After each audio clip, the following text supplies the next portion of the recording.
All right. A new severe thunderstorm watch has been issued. Should be live. Hello, hello. Yeah, we're live. Let's go. Hey, everybody. Welcome to the stream. My name is Evan Freiberger, as most of you guys know.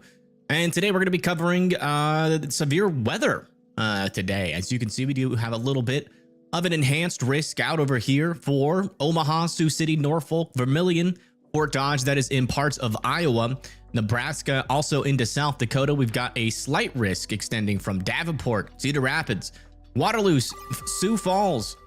A new severe thunderstorm watch has been issued.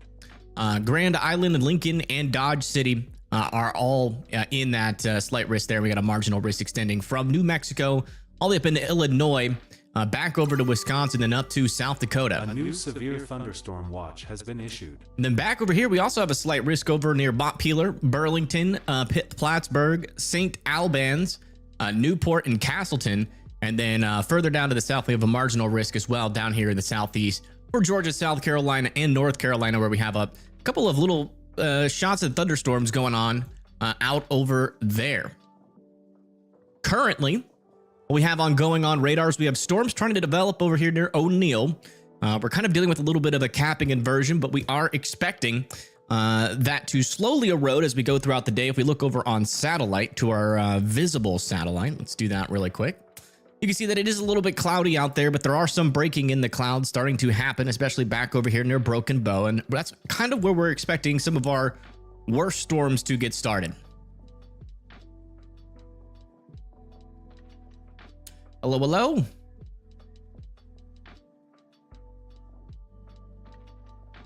You sound different, Evan. IDKY.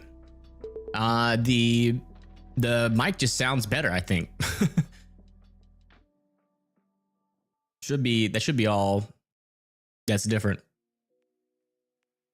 Hello, hello, welcome. Welcome. But yeah, in terms of severe weather, what we do are the watches that we have right now. We have a tornado watch that is out over here near Iowa, over there near Lamar's, Hinton, Kingsley, over there near Sioux City. And then we have Omaha, Fremont, Blair, Wayne, Pierce, Norfolk, Columbus, Central City, St. Paul, Neely, O'Neill, and Broken Bow. And then we have a severe thunderstorm watch that extends all the way from Grand Island, Hastings, Kearney, North Platte, down to Dodge City, where we have already a couple of severe thunderstorm warnings. One north of Garden City moving off to the east. That's got $half sized hail, 60-mile-per-hour winds. That's going to be heading into Gano Friend in Tennis there in Kansas here shortly. And then we've got a severe thunderstorm warning back over here heading up towards Minden, Axtell, Wilcox, Hildreth, and Upland. So if you guys live in that area, 60-mile-per-hour winds are coming your way. Also, back over here into Illinois, we have a severe thunderstorm warning for Dixon. That's going to be for 1-inch hail, 60-mile-per-hour winds, and Grand Detour. So I would be indoors and away from windows on that one for sure. And then back over here near Vermont, our only other severe thunderstorm warning is back over here near Middlebury, where we have 1-inch hail, 60-mile-per-hour winds moving into that region, about to go into East Middlebury and Ripton there in Vermont. So yeah, just make sure you guys are indoors and away from windows on that storm as well. Yeah, it sounds good to me. Should sound good to everybody. Top left boxes are empty. For now, we are going to have our two chasers today. We're going to have Pagey, Tornado, and Stormrunner Media, but they are not live yet. They will be going live in a little bit. So just got to wait for them to get live, and then we'll bring them up. But until then, we'll just be using, we have actually a decent amount of traffic cameras in this area. We have a lot in Iowa, a decent amount in Kansas, a decent amount over here in Nebraska as well. So we will be able to use those and the storm chasers throughout the day to kind of try to get you guys a on the ground view of what these storms are doing. But yeah, in terms of what these storms are going to be doing today, let's go ahead and look at that. So over the next hour, we should start to see some initiation back over here near O'Neill. And these are the storms that we're going to have to be paying attention to, at least initially, for some tornado risk. If we come over here to our significant tornado parameter, you can see it's a little bit elevated. around those storms today. It's not going to be a crazy day by any means in terms of tornadic activity, but we will have a couple of cells earlier on, especially over here near O'Neill, in between Grand Island and Fremont, that will have some tornadic potential before they turn more into a damaging wind event. So it's going to be a brief period here where we could see a couple of tornadoes before we start to see some more of a damaging wind threat as that goes later on tonight. But we should be seeing those storms get started by around 5-6 p.m. That pushes off to the east. Strongest winds should be when this starts to surge, to be honest, there south of O'Neill. But this storm could form anywhere. If it forms a little bit further off to the east, it's going to be closer to Omaha and Fremont. Then there's going to be a little bit of an issue there as well. Coming over to our significant tornado parameter at this time, as we start to get into more of a line of storms, there's really not too much of an elevation, maybe a little bit of an escalation over there near Omaha. Let's come back over to our composite reflectivity. We really don't have any storms that are really taking advantage, though, of that environment. Maybe you could get like a supercell try to develop near Omaha, then it gets nudged a little bit by... A new severe thunderstorm watch has been issued. And it gets nudged a little bit by this line that's moving in behind it. That might be something that we have to keep an eye out on there. Back over here, though, in northern Illinois, we are expecting also some damaging winds to form. We got a little bit of an MCS out over here.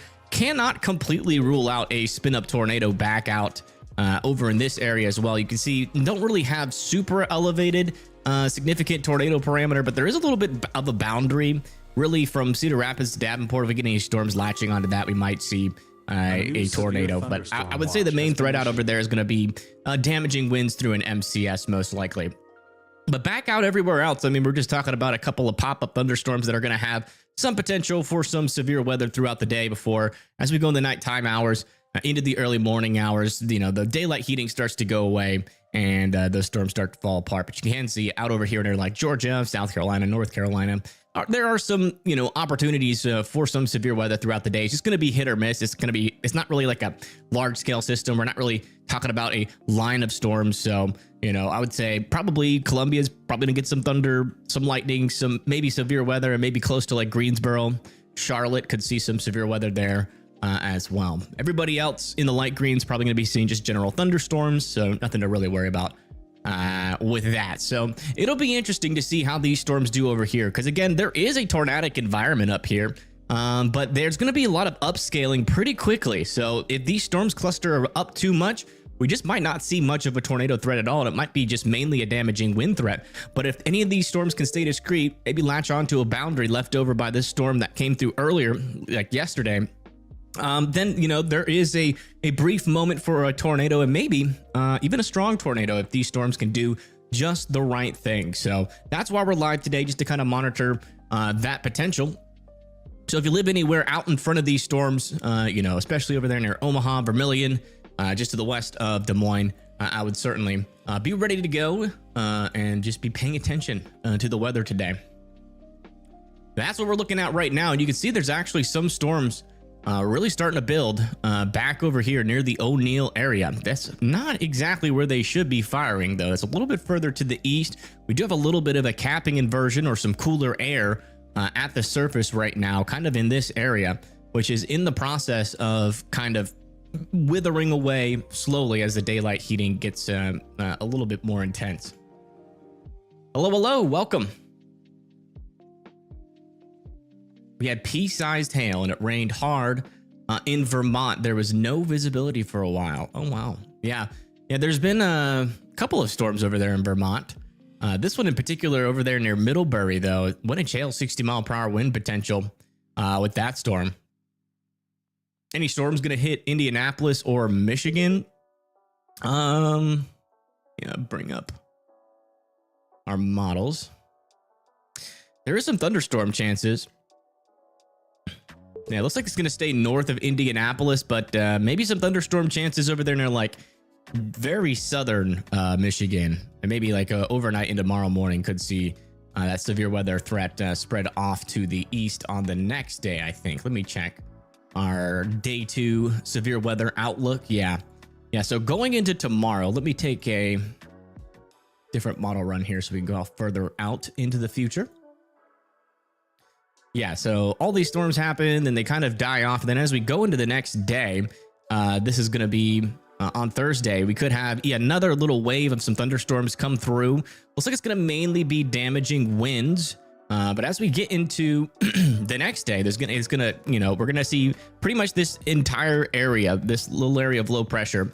It's gonna have a little boundary associated with it. It's kind of strung down to the south, and we're gonna see some damaging wind events around it. Some thunderstorms, some potential for some severe weather, especially over there in northern Illinois. Not really sure if that's gonna make it to Michigan or not. Our latest model runs are saying no. But yeah, today's the 10th. Tomorrow. That's when this event happens, and then that might not make it into Michigan. But then as we get into the next day or the day after tomorrow, could see some more thunderstorms initiate off of this little frontal boundary, and then maybe could get some more severe weather. But that's going to be a completely other day here. That's going to be on day 3, where we have a slight risk out over here near Mount Pleasant, Lansing, Kalamazoo, Jackson, and Detroit. So tomorrow maybe might see something, but probably a bigger chance of seeing something in Michigan the day after tomorrow. Hello. Haven't been on a vacation. No, we covered Chantal. We went live for the tornadoes there in North Dakota. I mean, it's only been like 2 days since my last live, so, or 2 or 3 days. I have not been on vacation. Let me see if I can get some cameras out over near the Norfolk area. Let me see. I'm not sure if Nebraska has live cameras or if they're picture cameras. If not, we can go into Kansas and look at some of those storms while we wait on some of our chasers to go live. Yeah, there are cameras near the Norfolk area. None of them are live traffic cameras, though, unfortunately. Will any of this hit Indianapolis? No.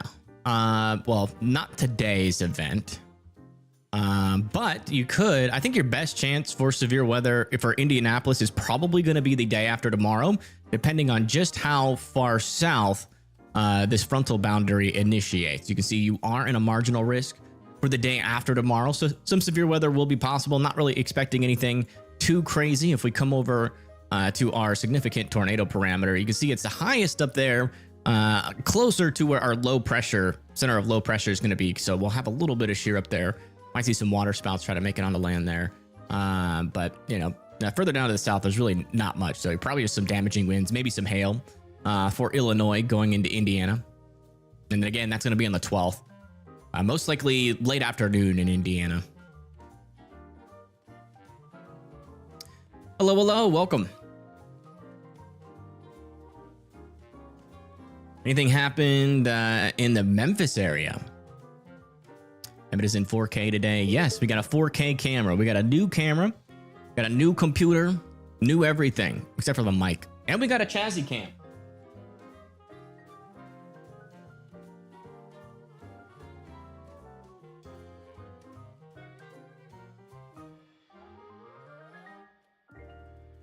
Whenever he decides to show up, that is. What is that? Can I zoom in with this camera? Can I actually work it while I'm live is the question.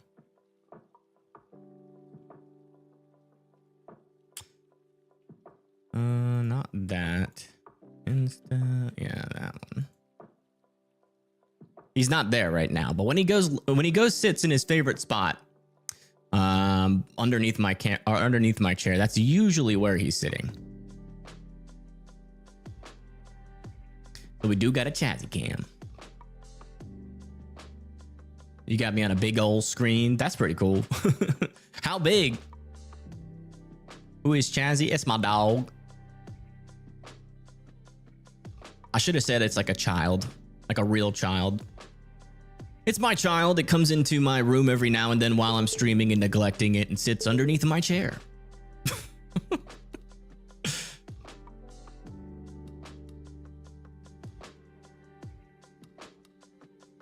Hey, right. That is $10. 2 $5 bills.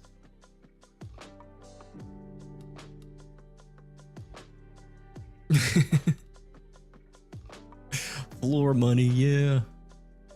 Yeah, I'm not sure if these thunderstorms are going to do much. They should be elevated. And in fact, this might impact our event later today if we don't get anything started here shortly.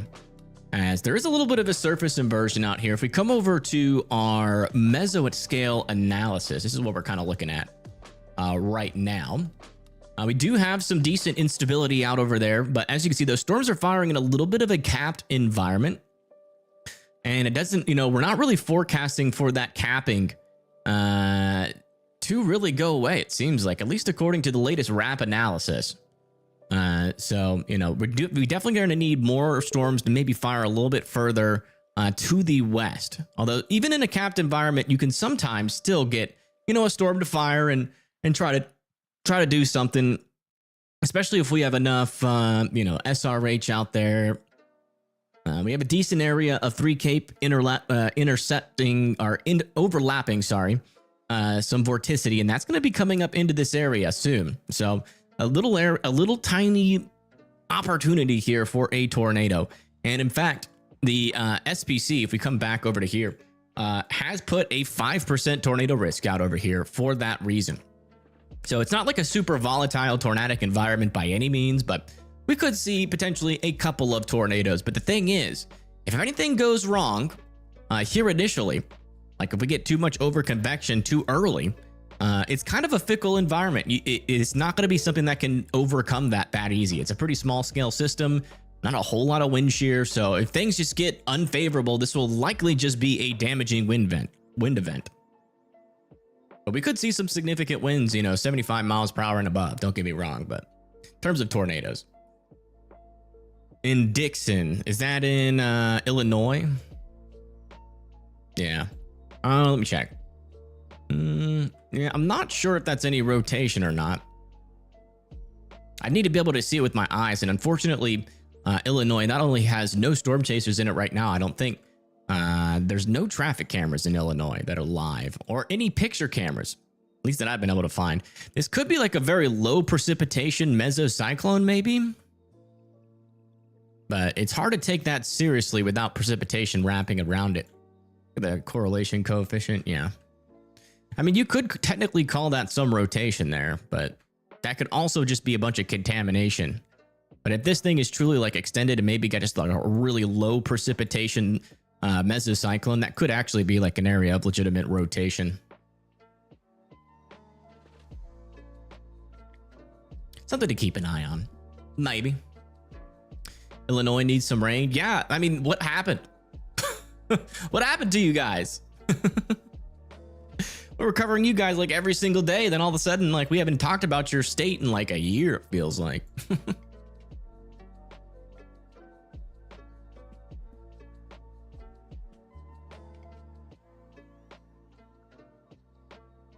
Not making any noise for sure. Thank you, Caitlin, for the 2. Thank you so much. What does the blue mean? What do you mean by that? Like this? The blue box, or are you talking about like just this blue that's around the radar?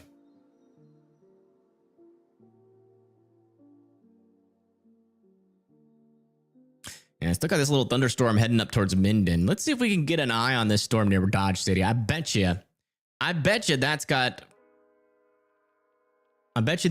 a decent shelf cloud on it. So let's go check it out. A little field trip down to the south.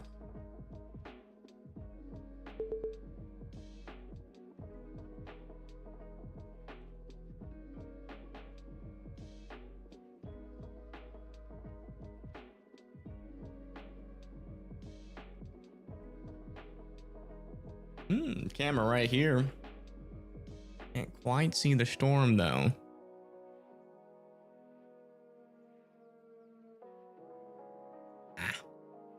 And we got cameras, but they're facing away from the storm. This thing is warned for 1-inch hail, 60-mile-per-hour winds. Maybe this one could see it. Nah, it's facing away. Darn. That one just doesn't have. That one's just broken. Near Dodge City, that one's broken.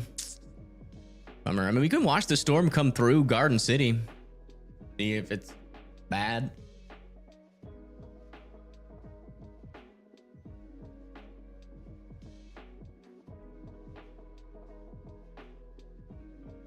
The recent Mesoscale discussion? Sure. Let me get that up.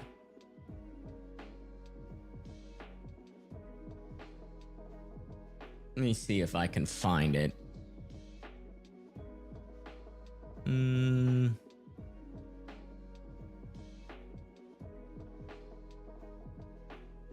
I mean, yeah, the only one that's like the Mesoscale discussion for like where our main area of our threat is several storms are expected to develop around 21Z over north central Nebraska with initial tornado and large hail threat, significant damaging winds possible this evening. So yeah, they're kind of saying the same thing. We're gonna have a small window where we can have a couple of supercells, depending on if that capping inversion kind of goes away a little bit.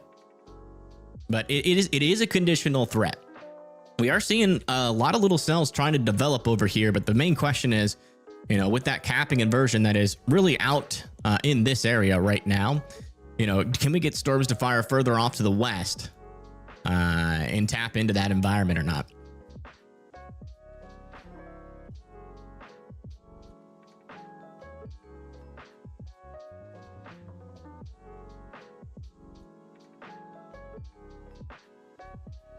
Looks like gotta refresh this camera.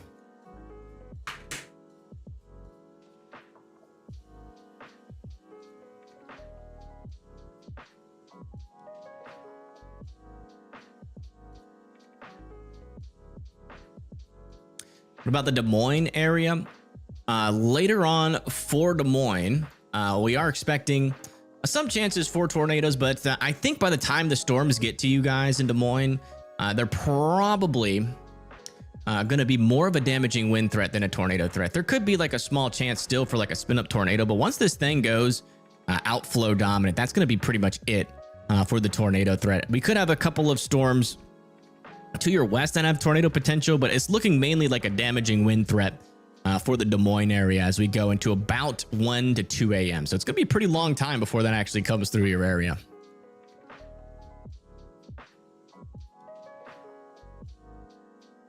Thanks, Hog. I appreciate that. Yeah, it keeps everything kind of chill. Cedar Rapids, that's a little bit further off to the east. For Cedar Rapids, probably, yeah, it looks like your threat's going to be around 4 a.m. So, probably don't need to tune into this broadcast if I'm being honest. We will not be up that late.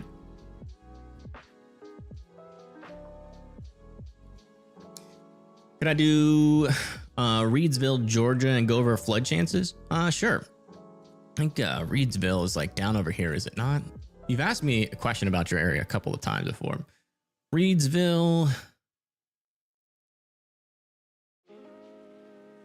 Georgia. Yeah, it looks like you guys are getting a storm right now. Little thunderstorms, but that's about it. Let's go check out your flood threat. It's like you guys are in a marginal threat for flooding, but I mean, you do have a decent amount of storms in your area right now. Let's see how much rain you've gotten. Check the 1 hour precipitation. Wow.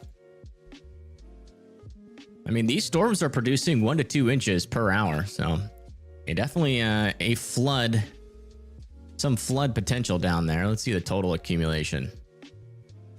Yeah, they are moving pretty quickly though. Don't really have any real elevated areas of precipitation in your area right now, but I would certainly, I would keep a little bit of an eye out for it. Let me see if you guys got any flood warnings down there. Yeah, no flood warnings over there right now.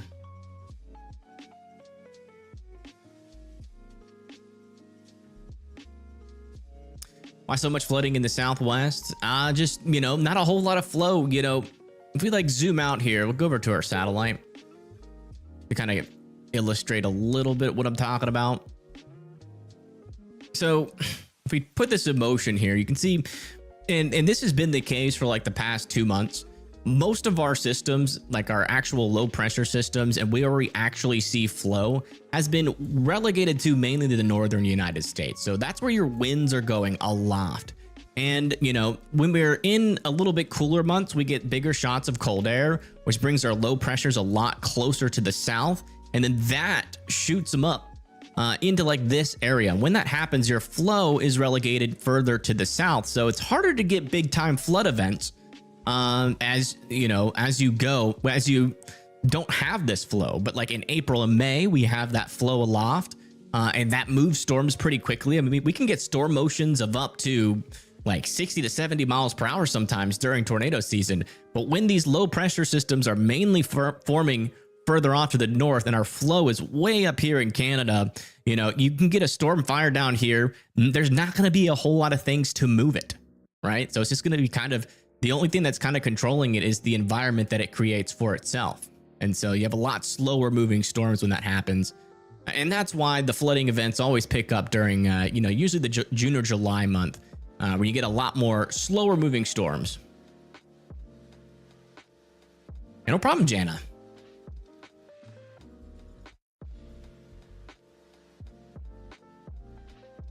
Orange County and Alamance County.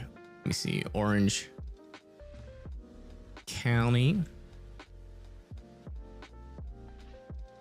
North Carolina. It looks like you guys got some storms nearby you.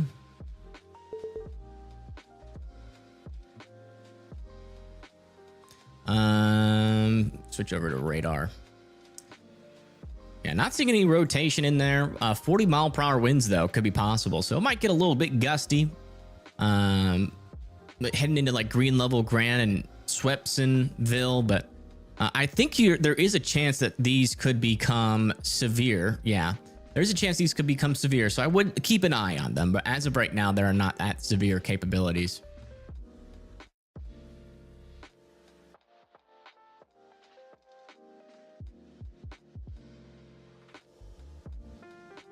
Southwest Florida storms right now.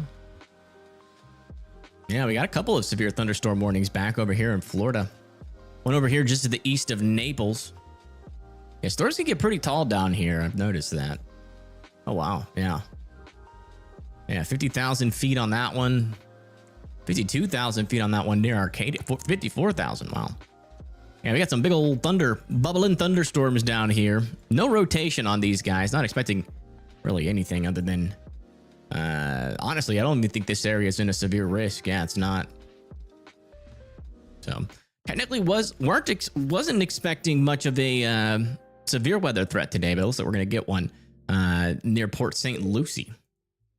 Main threat with that one's gonna be damaging winds though, up to 60 mile per hour winds. Yeah, no problem. Thanks for asking. What's the timeline for storms to reach Omaha? That's a good question. Let's bring this back. So initially, we're gonna have storms firing off to your west, but looks like right around like 9 to 10 p.m. could have some storms form out in front of this line. Should be mostly outflow dominated, but I would say there is a small chance that we get like a supercell try to develop out in front of our line near Omaha. That would really be your main tornado threat there. And also some damaging winds, potentially up to 60 to 75, maybe 80 mile per hour winds are possible as this line moves off to the east. So that would be probably like your biggest winds, probably sometime around like 11 or 12 a.m. with maybe a little bit of a tornado threat with that. But again, you know, mainly expecting damaging winds, really. Like anything like past, if we get like a tornado warning past 9 p.m., it would surprise me.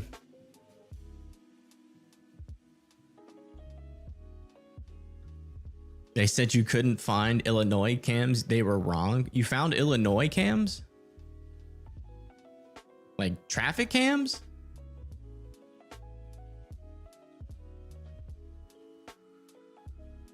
Well, I'm glad it came back on, Weatherman. How?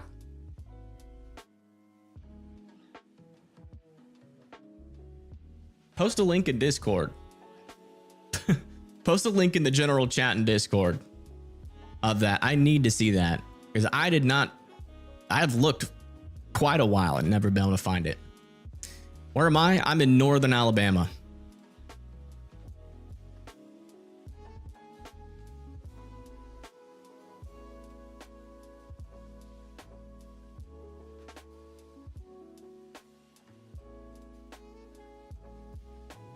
Oh yeah, there's picture cams. I guess.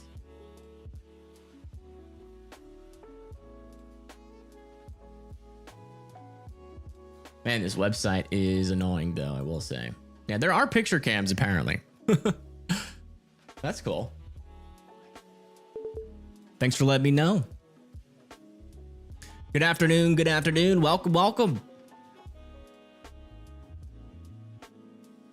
I feel like I haven't seen you in forever. I mean, I literally went live like 2 days ago, I feel like. 2 to 3 days ago. You guys must not be getting notice.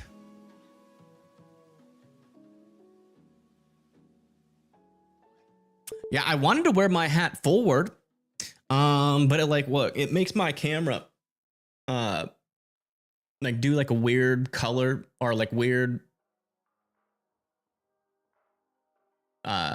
exposure shift.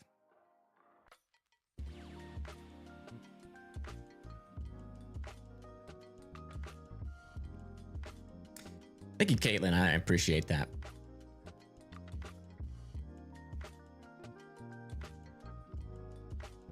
So we also have a severe thunderstorm warning back over here east of Denver now. 60-mile-per-hour winds observed, moving off to the east towards Deer Trail. And another severe thunderstorm warning back over here in Wyoming.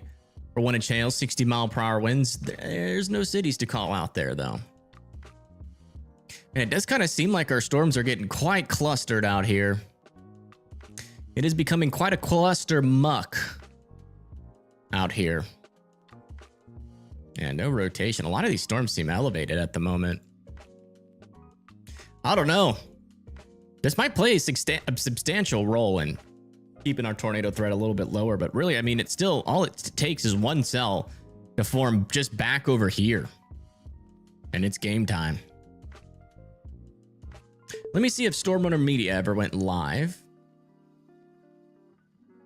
I mean, they always do that. What's the time on it? It looks like Tornado Page will be going live in an hour. Storm Runner Media should have been live, but they pushed it back 10 minutes. It seems. 10 whole minutes. That's unacceptable. I have ADHD. Every 10-minute time that I have to wait feels like an hour. But I think this is just going to be DL. No, not DL. Just Garrett.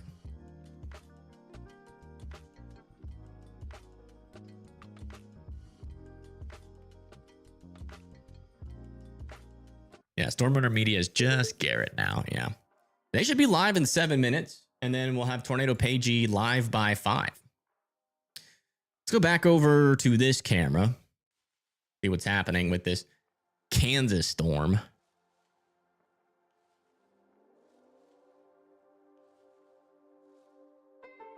Yeah, it's about what you would expect. It's raining. That's about it. Southern Illinois, not really expecting much for Southern Illinois until we get into the 2 days from now. Should be just damaging winds, though.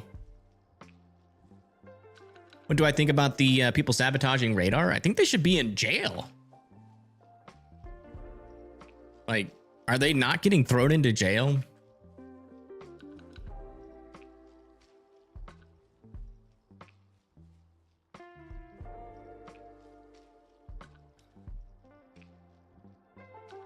The info about Storm Runner Media is not accurate. It's not just Garrett. It's only Garrett in the vehicle. What?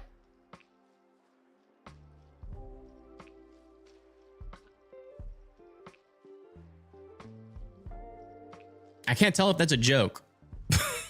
That might be a joke. Yes, it's only Garrett in the vehicle. It's only Garrett storm chasing. DL is no longer storm chasing.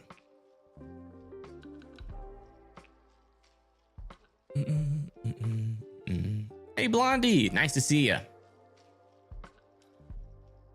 Yes, people are sabotaging radars, trying to destroy them because they think they're manipulating the weather. Got a bunch of idiots out there that just don't have no brain cells. Apparently, brain cells are becoming a rarity nowadays. They think radars are the things that are causing these floods, and so they're trying to destroy them. Apparently, there's like a group on Facebook that has like 6,000 people. It's crazy.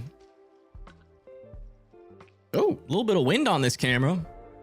Look, it's shaking.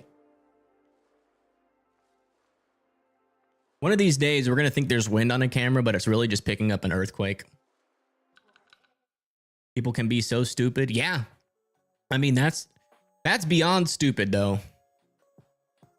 Like, that's like you need to get an MRI and just to make sure you got a brain in general.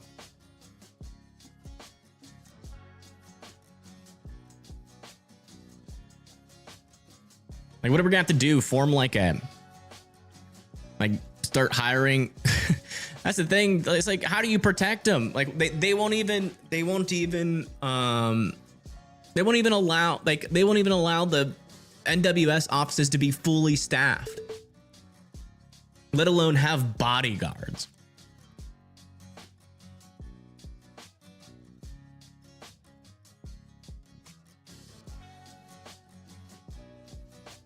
You've never been inside of an earthquake?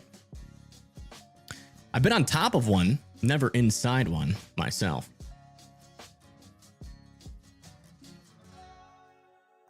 The storm near Dixon still looks kind of interesting, I'm not gonna lie. It is trying to form a little mesocyclone. Now has golf ball sized hail, 60-mile-per-hour winds heading towards Nachusa, and eventually into Franklin Grove, Illinois. Definitely some interesting storms out here. I wonder what the environment is like. Let's come over to our mesoscale. See what's happening over here. What do we got that these storms would like? Nothing. Yeah, maybe like a brief little spin up could be possible, but that's about it. Not seeing anything more volatile than that. Definitely a lot of instability for some dangerous hail out over here.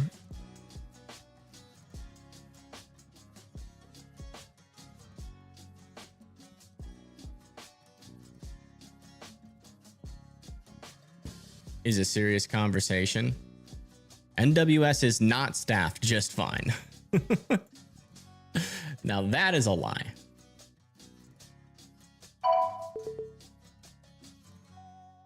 Did they just extend that severe thunderstorm warning? Yeah, they did. They just extended this severe thunderstorm warning for Franklin Grove, Ashton, just north of Lee Center, for that golf ball sized hail, 60-mile-per-hour wind. So make sure you're indoors and away from windows. Golf ball is pretty much right at that limit to where you might start seeing cracks in your windows.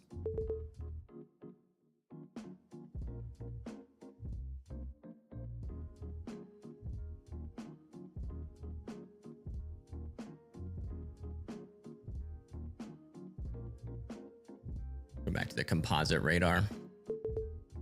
Yeah, just in case you guys are just tuning in, we are expecting some severe weather out over here in the eastern coast every now and then. Like, for instance, we got a little severe thunderstorm warning over here near Thickety,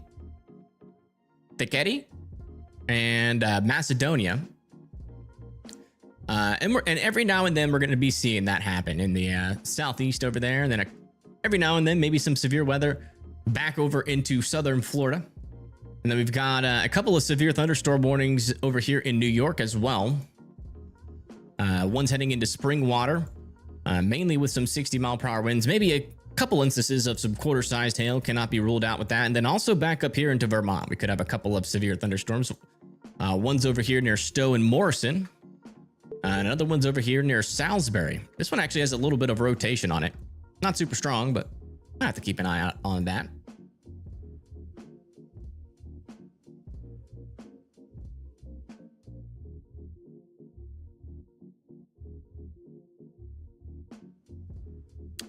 DL's doing radar work. Gotcha. But he's not chasing. That's what I meant when it's just Garrett right now in Storm Runner Media. Like, is it just Garrett chasing? What's going on? Shouldn't they be live by now? 5 minutes. They pushed it back 5 minutes. What's the next time gonna be? 2 minutes? And then we'll get close to it, and then it'll push it back a minute. Oh, I gotta like their stream. You haven't liked my stream yet, or wait, how am I not subscribed? What the heck? Oh, that's subscribe plus. I was like, that is not right.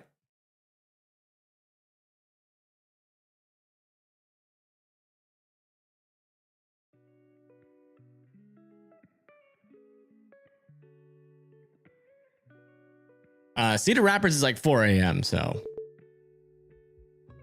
I think subscribe plus is just the membership.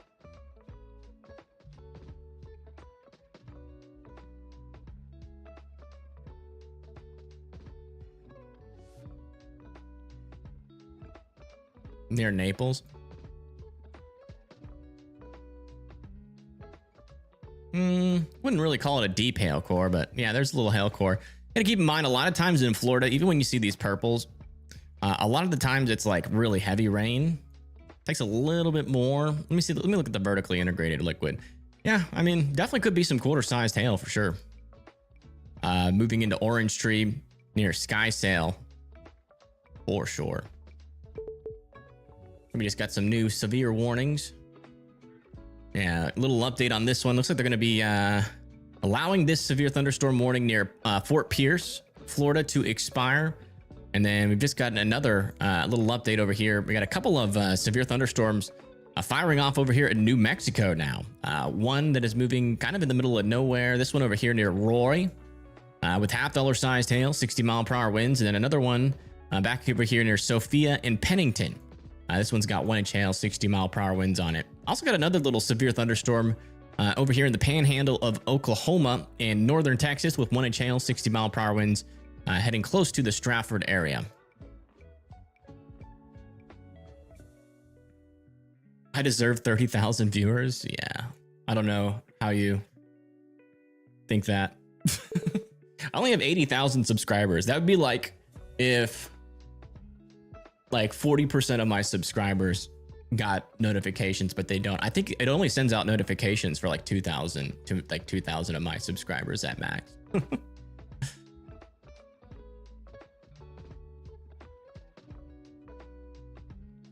81K.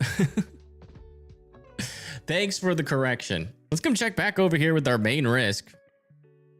Yeah, we're definitely having some over convection problems, like definitely happening here. That's going to keep the surface inversion a little bit more stout. Making me wonder. Still, I mean, do we have any boundaries back over here? Like anything kind of approaching? Can initiate a storm? Seems to be like something here. Not sure if that's a boundary though. We got one back over here near Cody and Kilgore. I mean, we would need a storm to form. Like if there's going to be any tornadoes today, they're probably not going to form into this mess, but more out over here. I mean, if we don't get tornadoes within like the next 3 hours, I mean, that's going to be kind of it. Let's come back over just west of Chicago near Ashton. Yeah, looks like that hail is just about to move into Franklin Grove. So make sure you're taking cover. A new tornado warning has been issued. Wow. Tornado warning where? In South Carolina. Wow. Now we got a little NATO warning. Wow, that's actually pretty decent rotation there. Yeah, if you live over there in Limehouse, Levy, and Cook Landing, you guys need to be in your safe spots. We have got a tornado warning here in South Carolina.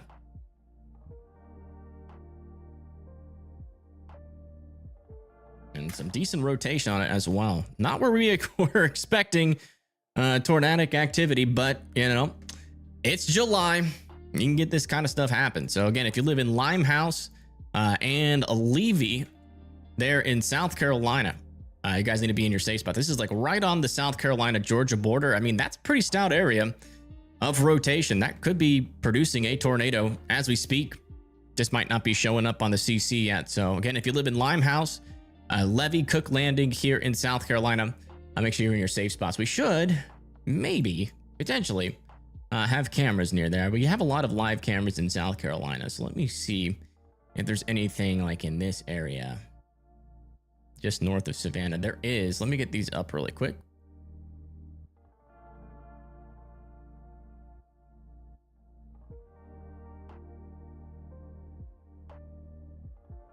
Shoot. Need to do that. Hold on. Gotta go fast.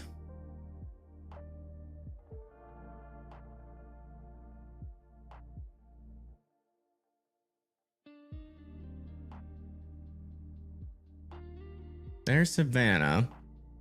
Yeah, I mean, we have some that are like just north.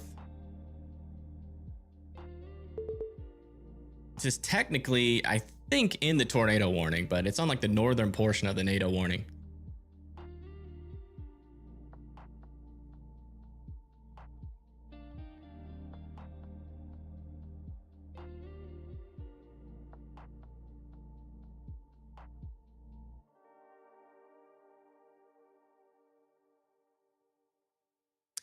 All right.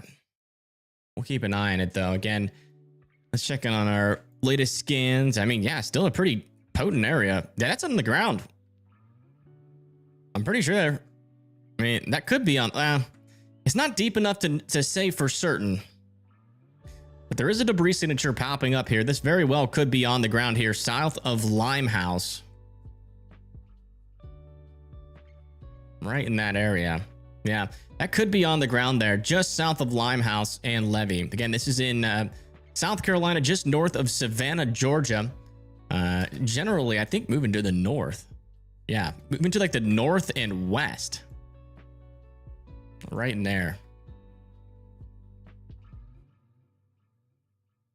Yeah, looks like Stormrunner Media is finally going live, so let me get them big screen.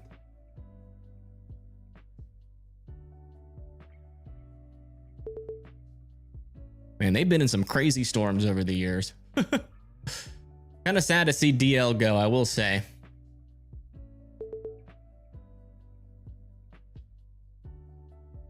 Yeah, latest scan, I mean, there still appears to be some debris getting thrown around. That still could be on the ground here, south of Limehouse.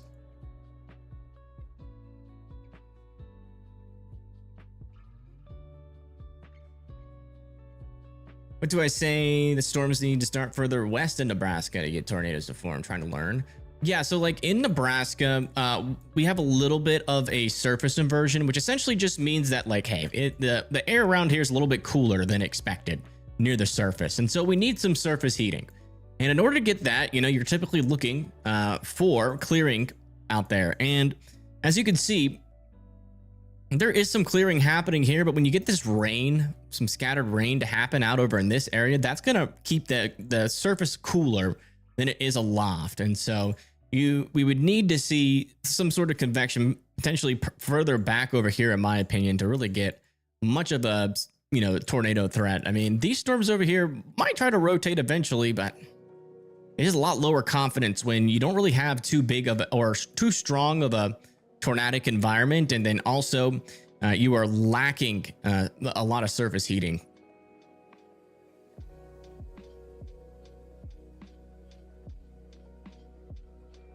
All right, latest scan here. There's your area. Still some tighter rotation. Not seeing much of a debris signature anymore, but there still is a decent area of rotation here. Still south and west of Limehouse, still moving up to the north. So I'd still be in your safe spots for sure. That could try to produce again.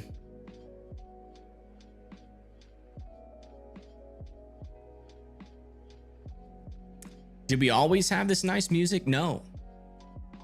No, this is a new thing that we're re-implementing.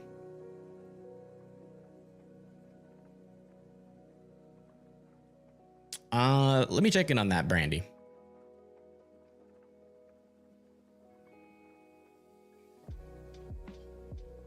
Yeah, there's a little bit of rotation there. That could be like side lobe though. It's kind of hard to tell unless we have like a very low precipitation mesocyclone there. We would really need like a storm chaser out over here to help us confirm whether or not that's legitimate rotation, but it's kind of on the weaker side. The main threat still with this storm is, wow, they did upgrade this to 2-inch hail now. And it's heading towards Nechusa, Franklin Grove and into Ashton here shortly.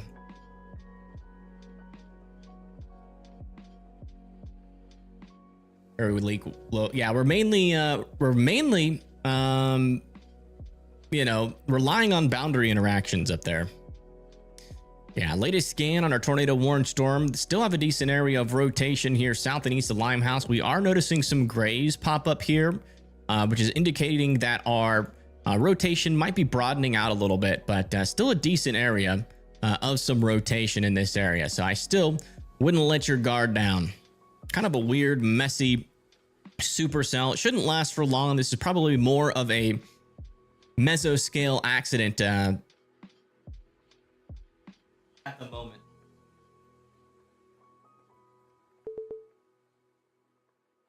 But yeah, probably maybe might have gotten a brief tornado there for sure. Like Storm Runner Media is got a live view of a Pizza Hut. Do that in a minute. I haven't done that yet. In Baker, California. Okay, I just did it. Alright, yep, you're live now. Alright, there we are. Okay. Alright, bye. Bye. They're definitely probably in Nebraska, but that's what they were talking about. They didn't have it updated, but there's some storms off in the distance. Look at that. We do have towers we are watching right there, guys. We are watching these towers. Well, we'll be keeping an eye on his feed.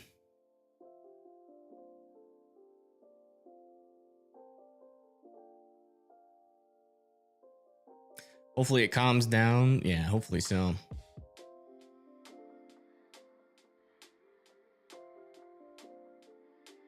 The world's tallest thermometer is in Baker, California. That's a random fact.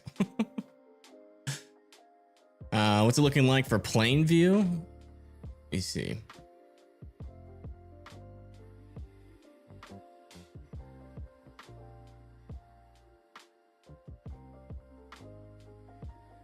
You say, oh, you said Plainview, Nebraska. Sorry.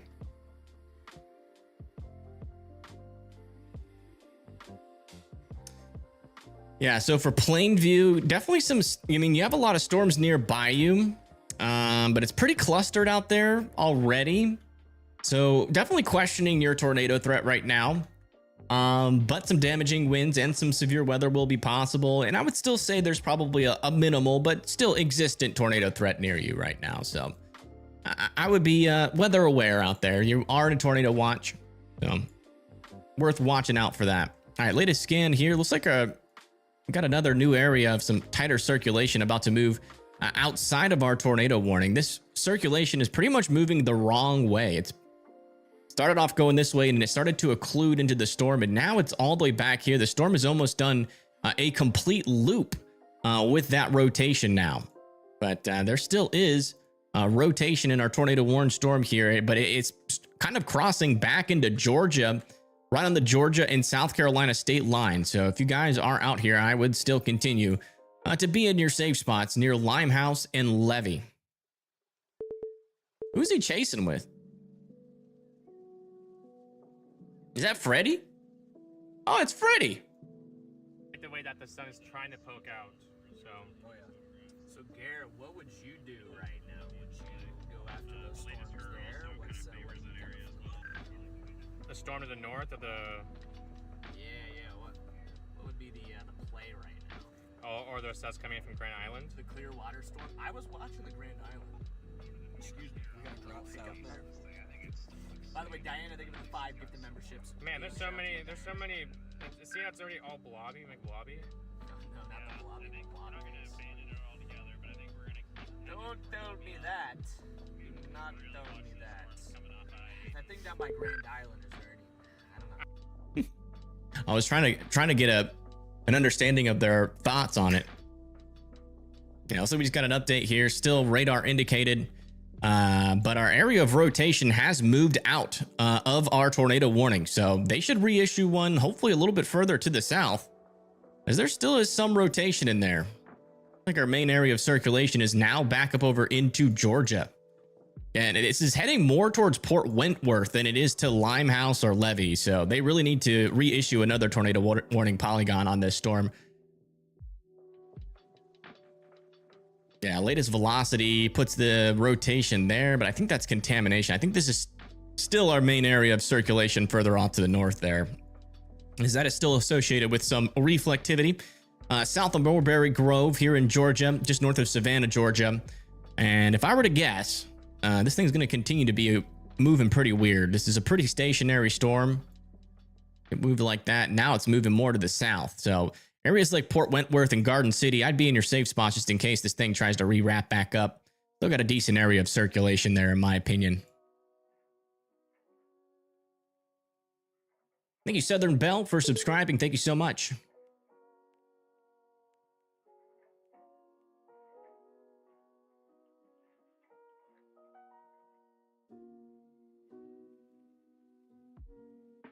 All right, looks like we're getting Garrett starting to talk about this, what his moves are going to be. So let's listen in. This is all this. Oh my gosh, that scared me. That scared me. That actually just scared the crap out of me. I know, chat. Do you guys like the way that that looks or the way that this is looking? I like the way that that's looking right now. This is already a line right here. So yeah, this is already a line. Up by Norfolk. It's already a... Hey! Whoa! Whoa! This man. I know this guy. Who is it? Oh, is that Freddy's dad? I'm pretty sure that's Freddy's dad, isn't it? Yeah, it's John McKinney. Look at the Grand Island side. And he's like, I know this guy. This is his dad. How cool would that be to chase with your dad? Like, that's a dream right there. Well, yeah, you can't miss the tornado that hits your house. Yeah, so that's interesting. So Grant is keeping an eye on this storm down here. I don't know about that. If these storms, I mean, there is some decent instability over here. Let me check our meso analysis where these storms are. Always good to get another opinion, especially from somebody as smart as Garrett. Yeah, I mean, it is getting capped like crazy near where these storms are right now. Yeah, I don't know. This might be falling apart, folks. This might be in the process of falling apart. We'll see. I still think, like, maybe still a small opportunity with these guys, but again, there's a decent, like, our capping inversion really goes pretty much like this, and the sheer environment is just not strong enough to overcome that. But this storm is interesting over here, but when you come over here to the closer radar, you can see these are all string beamed. So we'll see. We'll stay live and keep watching it. I mean, we'll keep watching it until we're 100% certain. And is that legitimate there?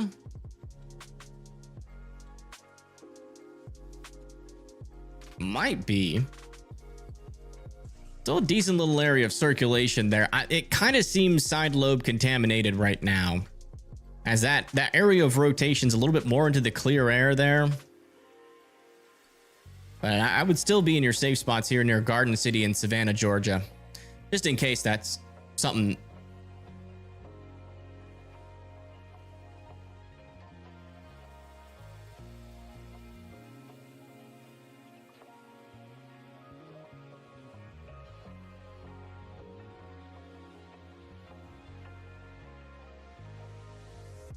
Charleston? Where is Charleston? What's this further to the west of Charleston? I don't think. Are you talking about like the soundings?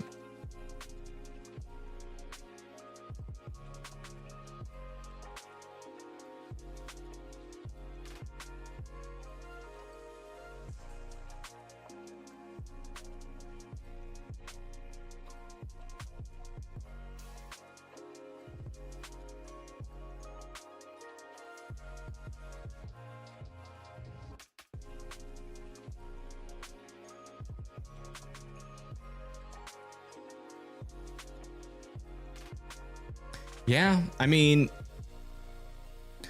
This is the vertical profile, or this is the little photograph down here where this storm is right now. Oh, yeah, there's just a little bit of lower level shear there. Not a whole lot in the upper levels, but definitely enough little tiny bits of shear to kind of allow for some tornadic activity there. Just enough. Yeah, you need a mature cell, which is probably the question down here. And yeah, I still think this is like some sort of contamination. Yeah, it went away on the latest scan. Again, over in our tornado warning, there is no more rotation in there. That has since moved out of the area, and it's more moved down to the south. Still is some broader circulation, but let me see if they have let this. Yeah, they still haven't let this expire though yet. I don't. You guys don't need to be in your safe spots in that tornado warning anymore, though. You're watching power flashes on Georgia 511, where.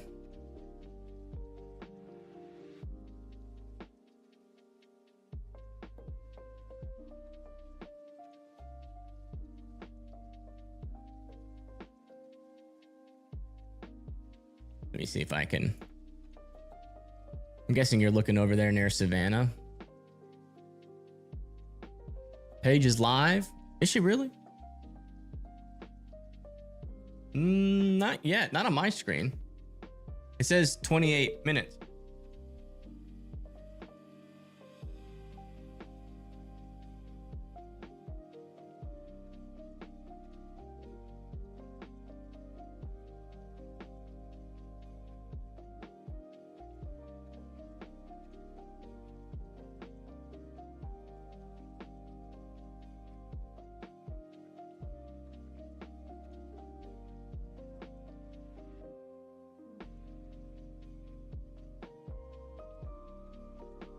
All right, let's come back.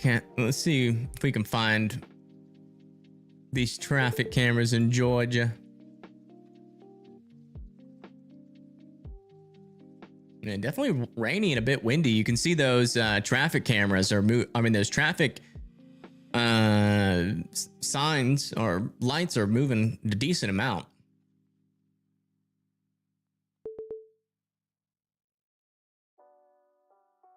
Definitely some decent wind with this storm. It is warned for 60-mile-per-hour winds.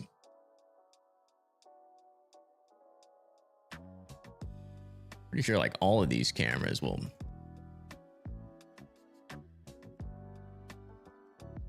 be showing something.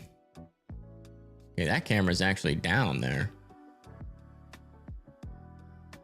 Where does Garden City come out of? How do I... There, there's Savannah, and this road, and Garden City's like right here.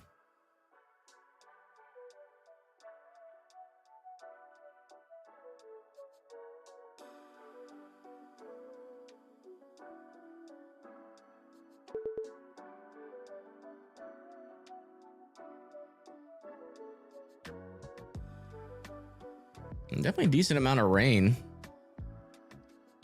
For sure. I mean, there's probably some flooding concerns with this line. There's a lot of rain in this thing. Oh, wow. Look over here. These traffic lights are almost sideways.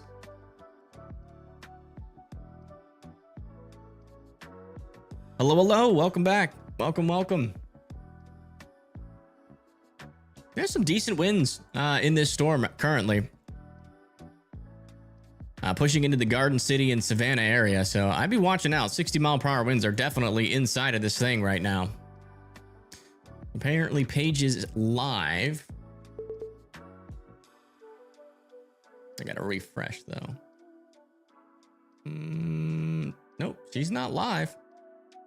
Not live for me. Did she? Yeah, you might be on the wrong stream.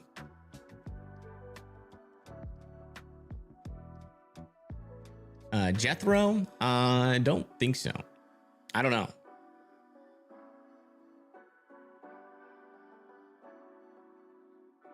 Wow. Man, look at that wind coming across the road there. This is just south. I mean, this is pretty much right where that broad circulation is.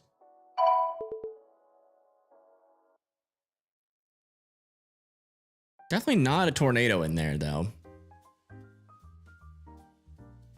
We just got a new 70-mile-per-hour wind warning back over here.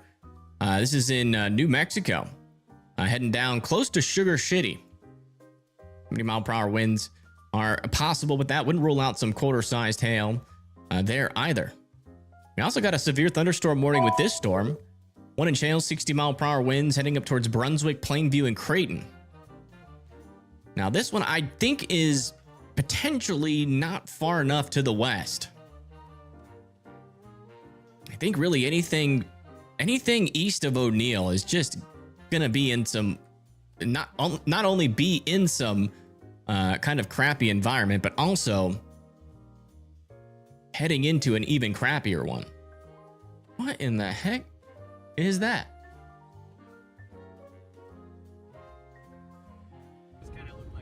Is that DL? Monopoly Man just with What happened to DL Scales? He turned inflatable.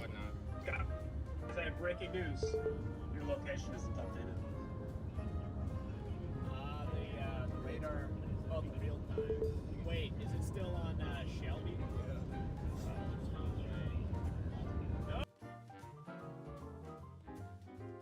All right. Come back over to here. Did they let this expire yet? Why is this still up? Let it expire. There is nothing in the warning. There's actually a little area of maybe some new circulation here near Southbound Brewing Company. And they're in northwestern Savannah. Go ahead and move our camera over there.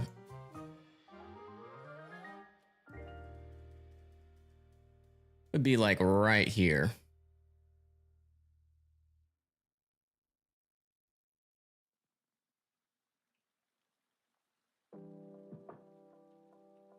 That's his new chase partner. Is that a new chase partner or girlfriend? Watching from South Dakota. We can check out South Dakota. Yeah, there's one, I think there's like 2 counties that are in a tornado watch in South Dakota. That'd be like Spink, Emmett, Alacaster.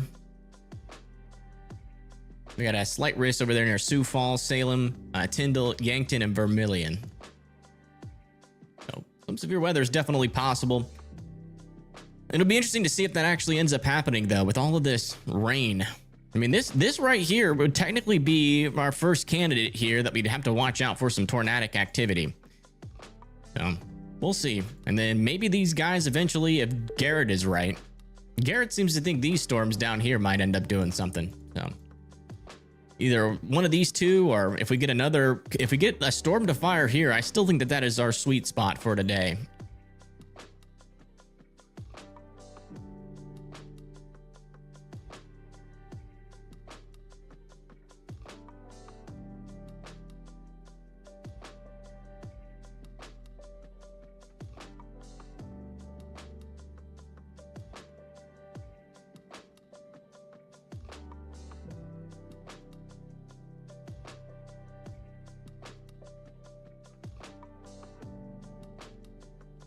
Fair. Did we ever figure out why you think Pagey is live? Paige changed it. That's why it was on for me and not for you.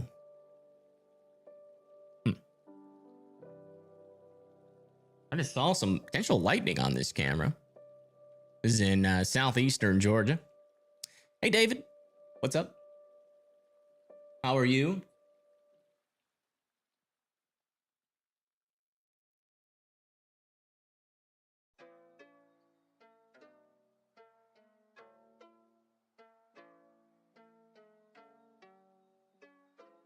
$70-mile-per-hour wind gusts. Where at? Hello from North Carolina. Hello, welcome. You're doing all right? Not expecting anything too crazy in North Carolina. Pretty much our strongest storms in the Carolinas back down near Savannah, Georgia, and South Carolina as well, over there near Turnbridge Landing, where we got 60-mile-per-hour winds coming through. We did have a tornado warning earlier, but I think they're going to be allowing this one to expire any moment. Should already be expired. Oh, it was a glitch. Gotcha. Gotcha. Hanging in there, but you're in New Mexico, not South Dakota. Gotcha. Yeah, in New Mexico, we have a pocket of storms developing out over here. Near Clayton, we have 2-inch hail, 60-mile-per-hour winds heading towards Greenville. And some of these storms could have a little bit of a severe weather capability. You can see we do have a marginal risk out here.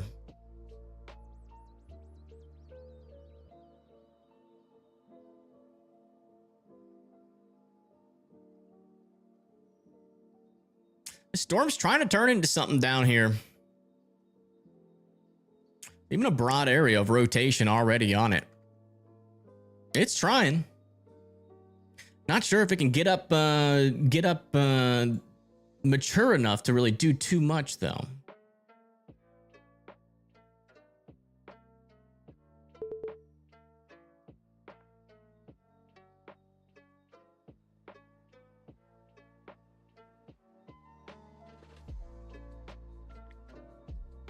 Reports and pictures of a tornado in western Cuba. All right.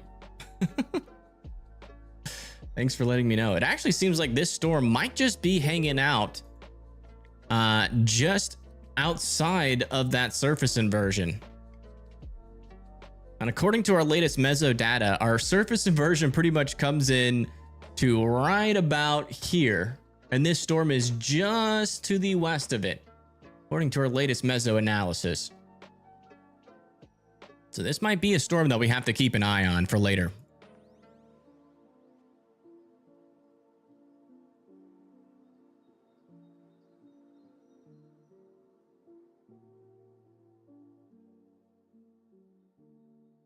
You just watched a cone form in South Carolina near the Gaffney area. I'll check in on it for sure. Yeah. Highly doubt that was a cone.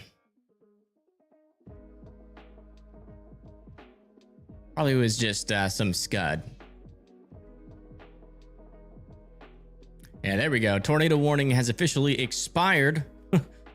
Right as we get another supercell trying to develop here. Maybe some more rotation there, but that kind of seems like it's in the inflow of the storm. But wouldn't completely rule out something else trying to happen out here, that's for sure. A little bit of a mesoscale accident happening down here where we have just enough lower level shear to kind of help these storms try to become tornadic. Your internet keeps cutting out. Sorry to hear that.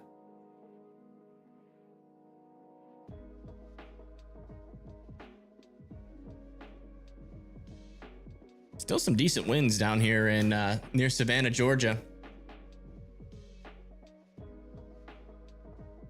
Oh yeah, that's definitely going to be rain wrapped. You're right, Caitlin.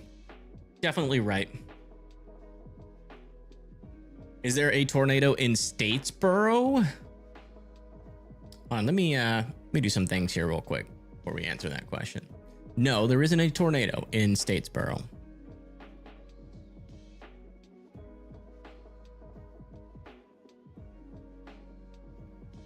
That, and then turn that off. There we go. Let me check on Statesboro for you.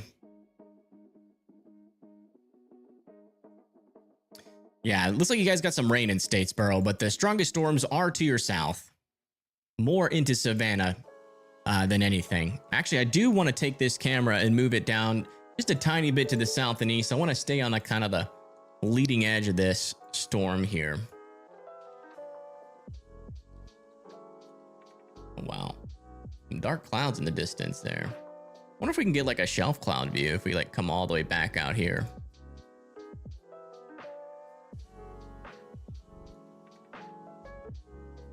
No, come on, just one shelf.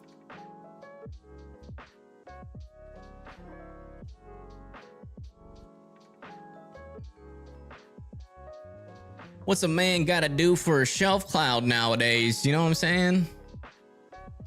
It's rough out here.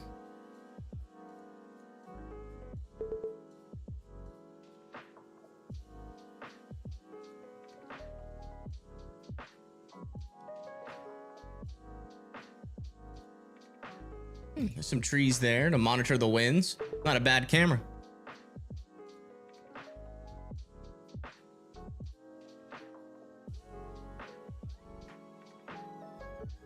Near Connecticut? Let me check.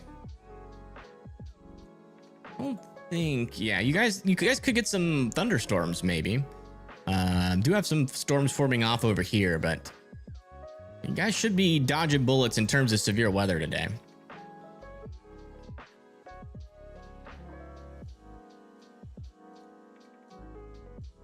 And I was like, they did throw a severe thunderstorm warning on this storm. 1 inch hail, 60-mile-per-hour winds for Cairo, Danborg, St. Paul, Palmer, and Cushing. Checking our velocities. Not really seeing much stick out to me on those guys. Got a little storm back over here near Imperial, Nebraska. Golf ball sized hail. See where that's moving. It's moving down to the south and east towards Imperial.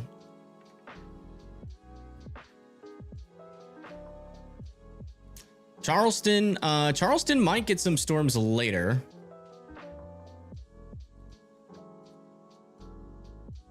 This is our future radar. Guys could get some storms potentially at around like 6 or 7 p.m. But they're either going to fire and die right on you or fire close to you, and then you'll actually get a storm out of it. Also, another little severe thunderstorm warning back over here near Holly Hill now with 1 inch hail. 60-mile-per-hour winds. That's near Orangeburg. Let me get that South Carolina camera back up.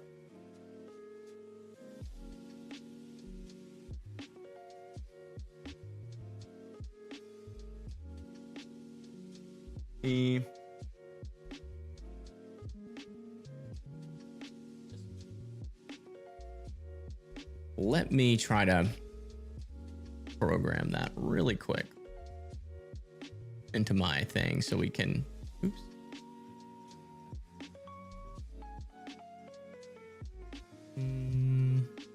That, duplicate that, green sage, Brett. Yeah, I think that's what I want. Yeah. There we go, we do that. And that should work. Perfect. Then just go there.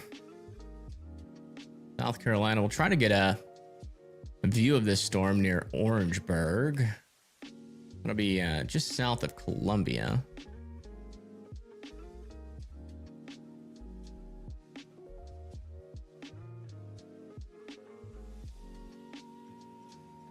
Oh yeah, and definitely a storm there.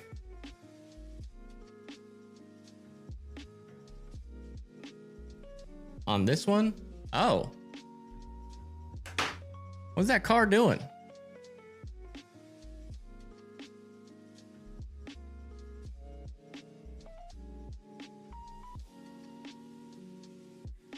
Bluffton?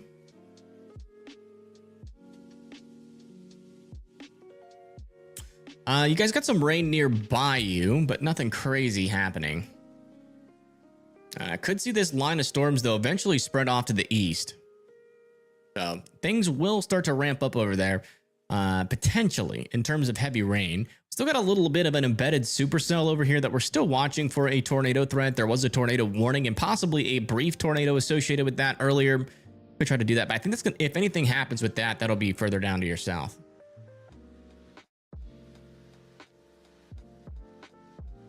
Check back over here in our main area of severe weather. And the storm is still trying to do something, potentially even actually forming some rotation there.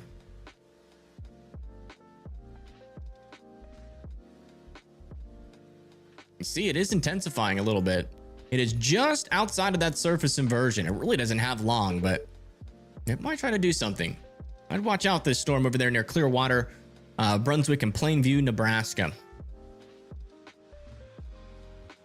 And the storm out over here near Cairo and Grand Island, Nebraska is still trying to get its act together.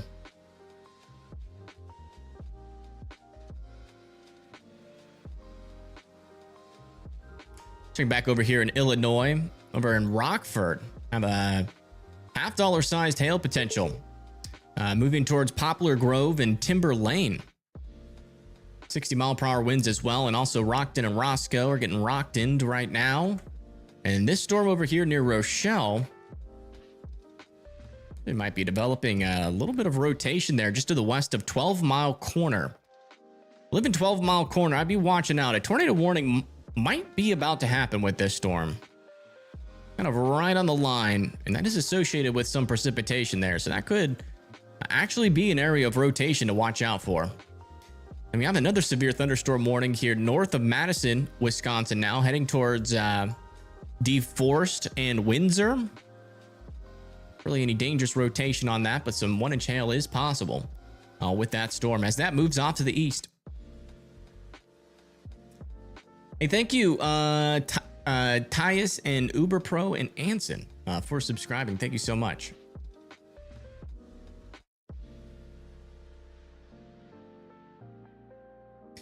You worried about the rain, amount of rain we're getting here? Where are you at, Wolf? Check Austin, Texas? Sure. Nothing's going on in Austin. Maybe some thunderstorms could be possible, but that's it.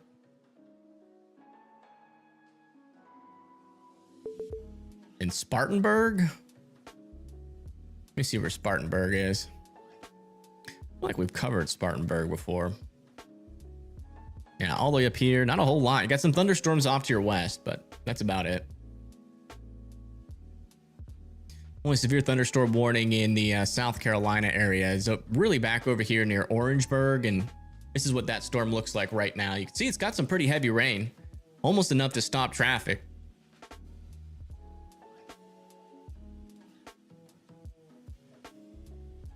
Even decent wind making our camera shake a little bit. Chazzy, what you doing? Come here, Chazzy Noodle. Well, let's see if we can get Chaz to come over here.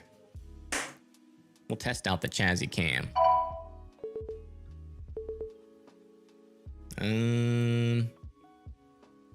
It would be nice if I could control this while live. I used to be able to. I don't know why that's not working though.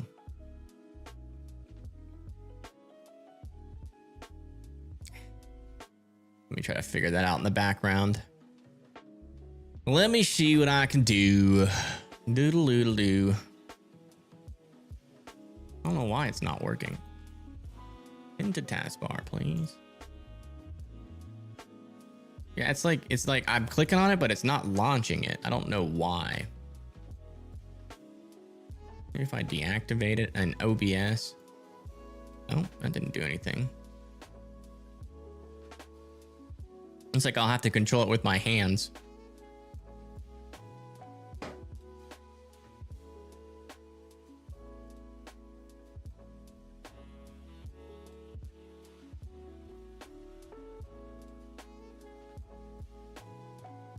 Chazzy! Chazzy! Come here, Chaz! I guess. Are you hungry? Chazzy! Are you hungry? You want some food, Chazzy? Chazzy! What are you doing? I can see his butt. Chazzy! Chazzy! Come here. There he is. Hey, mamas. What you doing? Oh my God, he just walked right up to it. Jazzy boy. Who's a good jazzy boy? Get all the loving.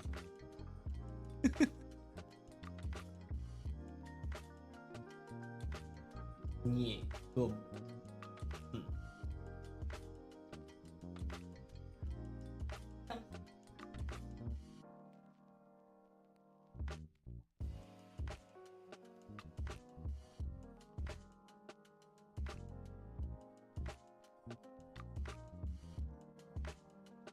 Take down.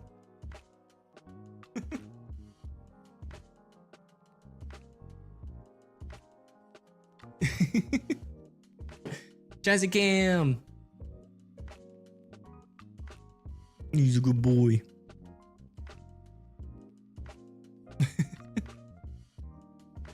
What you doing? Oh, you want more lovin's? Okay. Yeah, I need to, like, the old app that I had for that camera worked really good.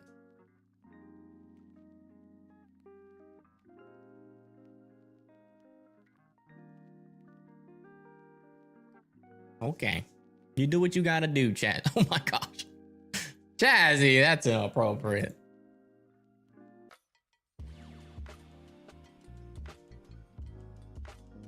Please say bye.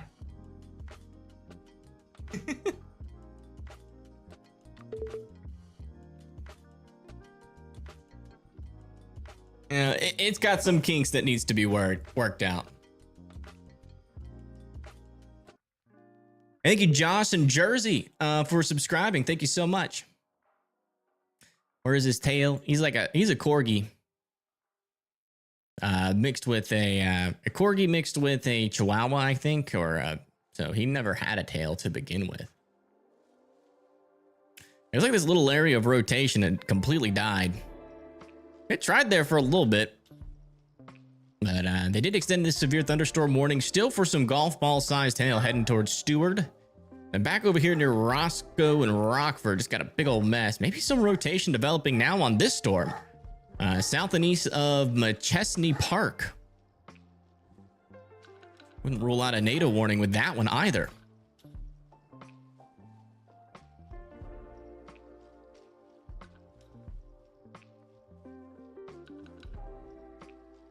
Put Chaz on the green screen too. I can't. Can you swap out Evan for Chaz? What?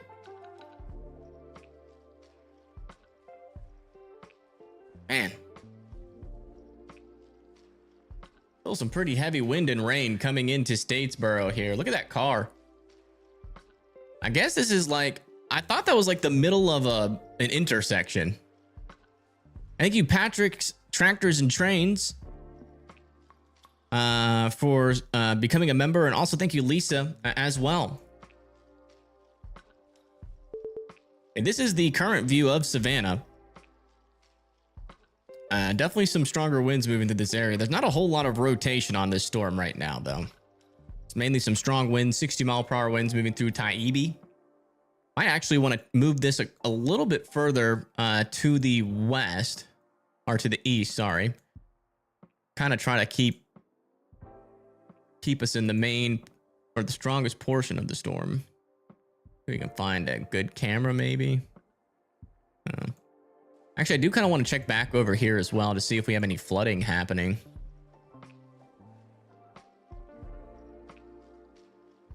Yeah, pretty much this entire area has some decent rain on it right now. Nothing too crazy. It wouldn't surprise me if some flooding develops somewhere. I don't know why, but this just looks like an area that could flood. Let me check like what our rainfall rates are. How fast is this moving? I mean, it's moving at a decent clip.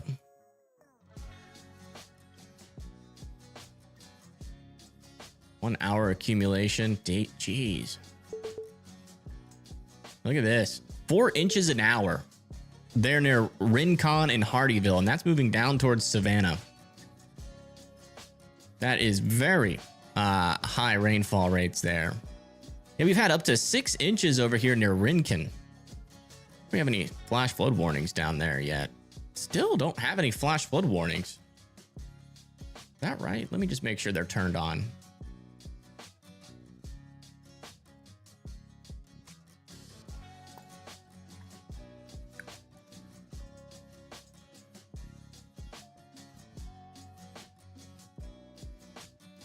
Guess they weren't turned on. Oh, flash flood warnings are on.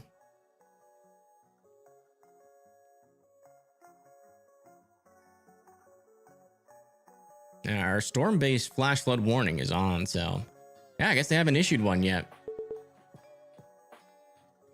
But I mean, that's a lot of rain that's fallen over here. 6 inches. over there near Levy. Wow. That's a lot. That's a lot of rain. Definitely wouldn't surprise me if we had some ponding on the ground there for sure. Back over here, south of Columbia, still have the severe thunderstorm moving towards Santee, Somerton, Vance, and Holly Hill. It's had another 2-inch hailstorm. Wow, 2-inch hail on this storm.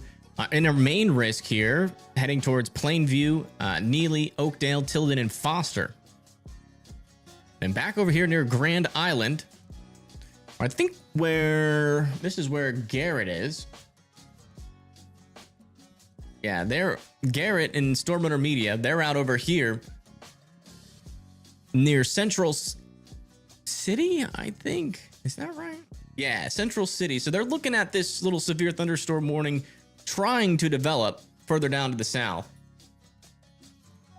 If this storm can get its act together, I mean, it could become tornadic. We'll see. But as you can see right now, it's a little bit disorganized. Not really much of a storm yet. Is some potentially some 1-inch hail though, and 60-mile-per-hour winds inside of this thing though.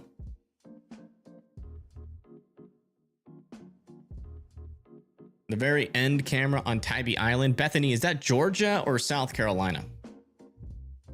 Bethany, are you sure you don't want to just control my cameras?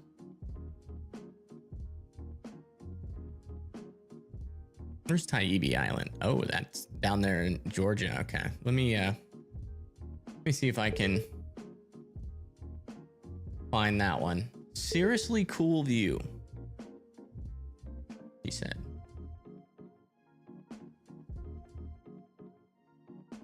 This?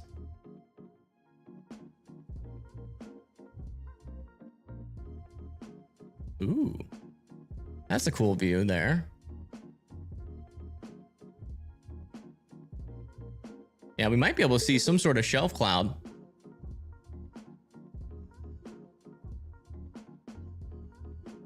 I think the camera went down though. No, it's still up. Might be able to see something on this one. It's got a little bit of a sky view.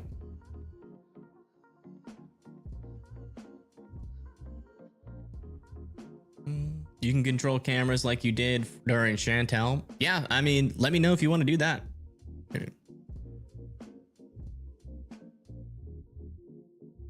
It's the second one, but you have to switch to South Carolina cams. Okay, let me see.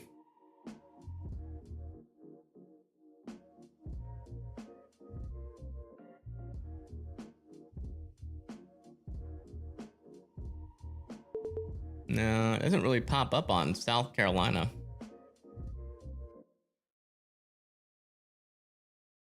I do want to move these cams though a little bit further to the south for this severe thunderstorm warning.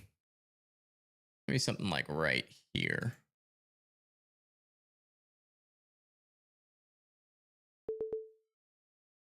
Oh, okay, I gotcha.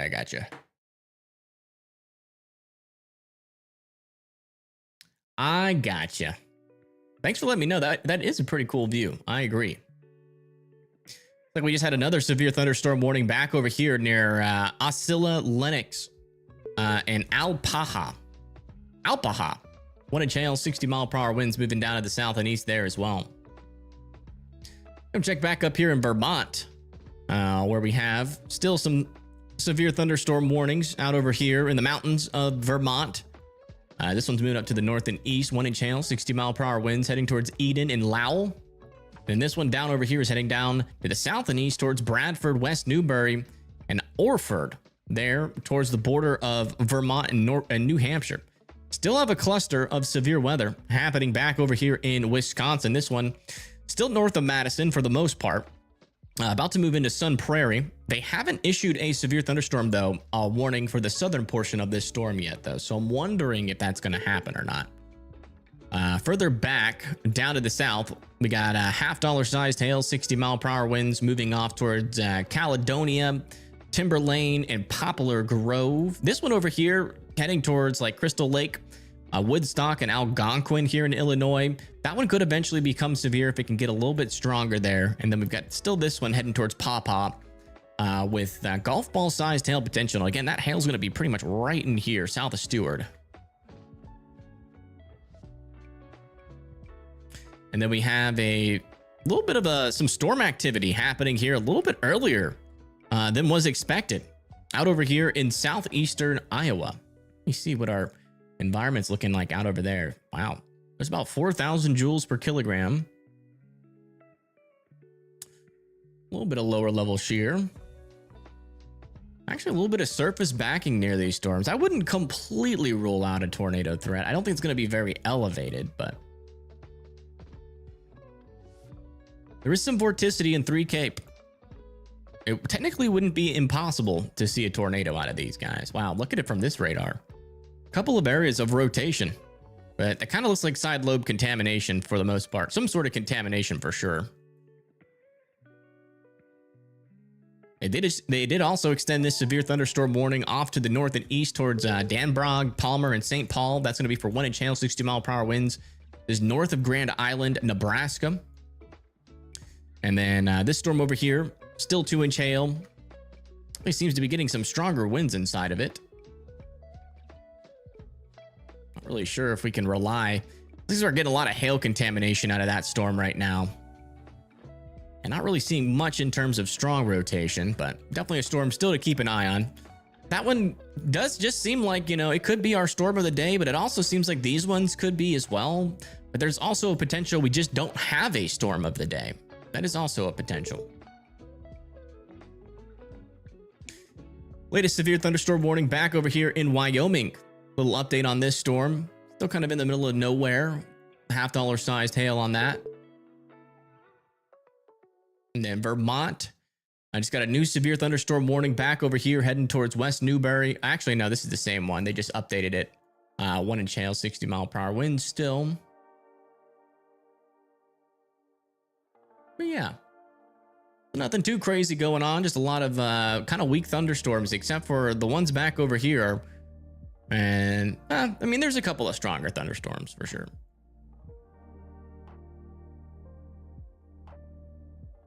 They should merge all the 511 state websites into one. I agree. You know, WeatherWise was talking about wanting to do that, like adding traffic cameras all throughout the app. But they haven't done that yet. It'd be nice if they did.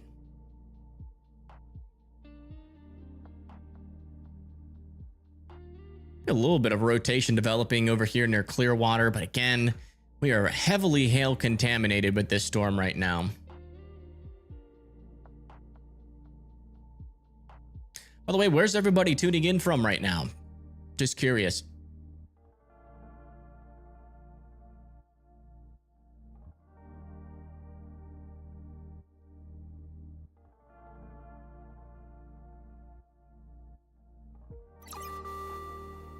A new tornado warning has been issued. Oh, wow. Yeah, speaking of possible tornado chances, we have a storm back over here near Brooklyn. It is developing a little bit of a mesocyclone. Doesn't really have strong rotation on it right now, but you can definitely tell this thing's got a little bit of a hook. And that's going to be heading towards Deep River. Guernsey, all need to be in their safe spots. Also, Carnforth and Brooklyn need to be in their safe spots. A little bit of a... I wouldn't say, you know, we'd have any strong rotation. Definitely not. If this thing were to produce a tornado right now, it would probably be on the weaker side. But I would be in your safe spots. Let me see if I can get a view from our cameras. We definitely have cameras in Iowa. Not sure if it's going to be near this storm or not, but we'll take a look and see what we can get.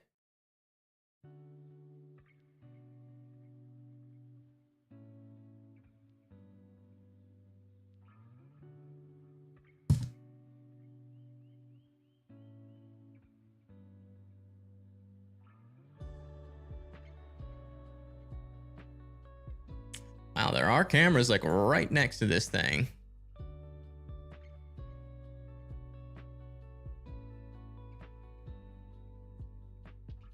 Gotta find the right one. Oh. There's a little something on the top right there. That might be the mesocyclone. Let me see if I can find a better view. That might move into better view eventually, but yeah, this is in the rain core. Maybe something like further back. Wow, that one's got some dark clouds on it.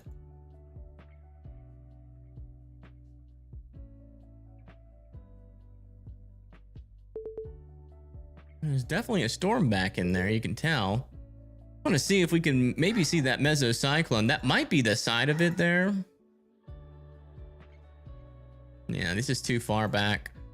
Where's Grinnell? There's Grinnell. Yeah, if we go to Grinnell, that's too far away, I believe.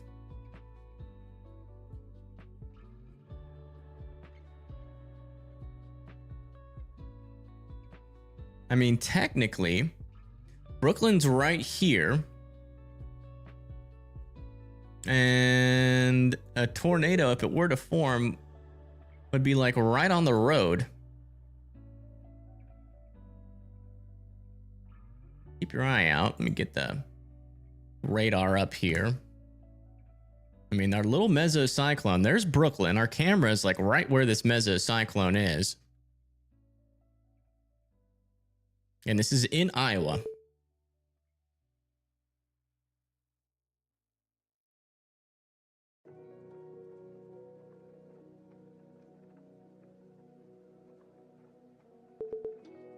Thank you, Emily and Dinas, for subscribing. And thank you, Melly, Melly, for the $14 of Ron money.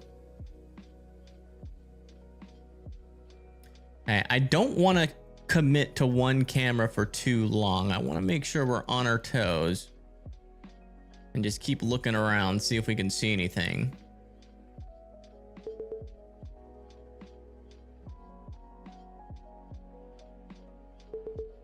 One's definitely going to be like right under that mesocyclone though. So like I do believe like if a tornado did actually form, this camera would catch it. Let me go back to that other one that had a view of something for a moment. Yeah. Yeah, I think this might be looking back at the mesocyclone. Maybe like on the top right. It kind of looks like something back in there. If that is the highway there, but I can't tell if that's a highway or just like an off-road there. Well, I mean, we're right next to this storm where it would produce if it did. I mean, it's a pretty healthy supercell, as you can see on the bottom left. Mesocyclone right over I-80, just moving down to the south and east towards Guernsey, Iowa.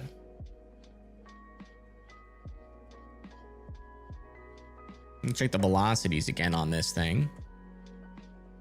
Yeah, still not very strong rotation on it.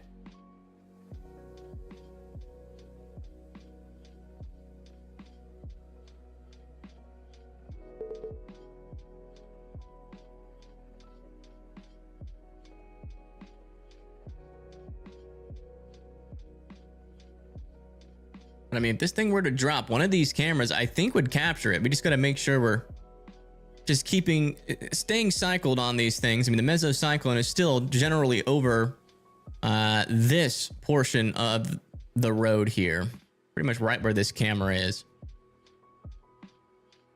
You have some precipitation falling, which means we are in where that precipitation is wrapping around that mesocyclone right now.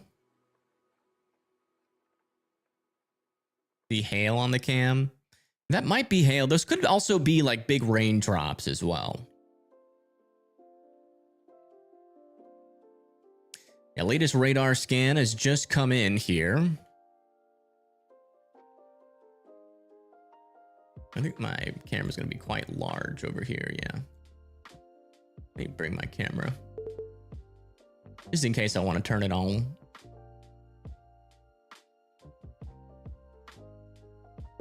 Yeah, latest scan. Still a decent little area broad circulation, but nothing strong yet.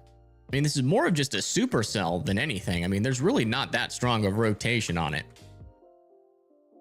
Still radar indicated, potentially $half-dollar sized hail with this storm.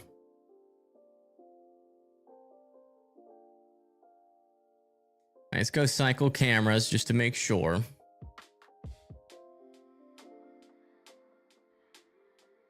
That one go.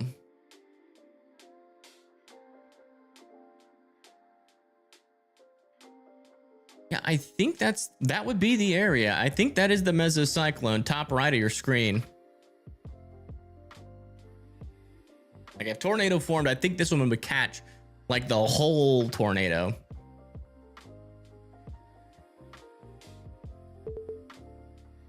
As it's facing west, it says on I-80, which would be the direction where that mesocyclone would be. This is kind of in the notch. This camera's in the notch of our storm here in Iowa.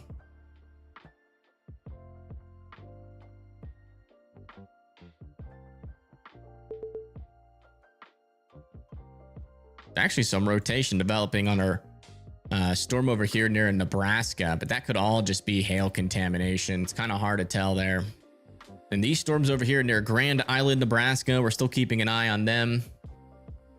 Mainly just a severe threat right now for 1-inch hail, 60-mile-per-hour winds on both of them heading towards Cairo and Palmer, Nebraska.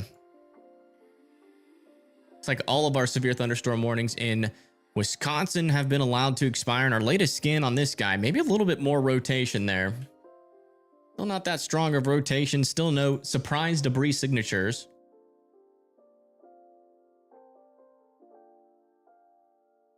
And again, a tornado, if it were to form on this storm, would form on the top right of the screen. You would be able to see it from this camera, so keep your eye up there. Thankfully, we have a camera looking at the tornado-producing part of this storm. So pay close attention. And thank you, Deepan Loves Dancing, for subscribing.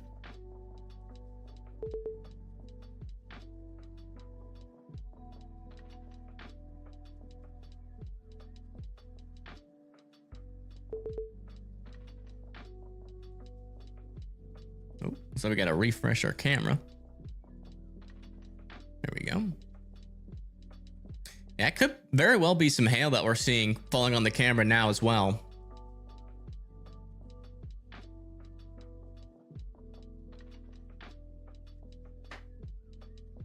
As this storm does have $half sized hail inside of it, and those look a little bit bigger than they did before.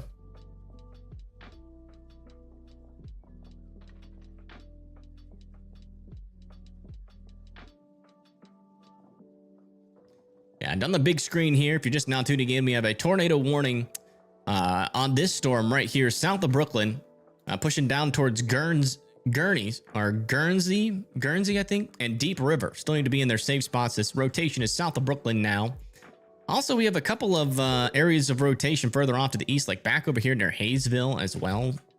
That would be heading down towards Ollie and Richland eventually. Got to keep an eye on those. Those should turn more into a line of storms here shortly. Back over here in northern Illinois, we're still watching some severe weather. We have a couple of spots here with some hail and damaging winds heading towards Poplar Grove and Timber Lane, and then back over here near Pawpaw as well in northern Illinois. Back over here in Colorado, we have some damaging winds of up to 60-mile-per-hour winds, mainly over here heading towards Burlington. And then back over here into Georgia, got an area of 60-mile-per-hour winds, 1-inch hail moving off to the south and east. And then near Richmond Hill, still have this line of storms about to push off of the coast here. No more tornadic threat with that, mainly just damaging winds heading towards Tybee Island.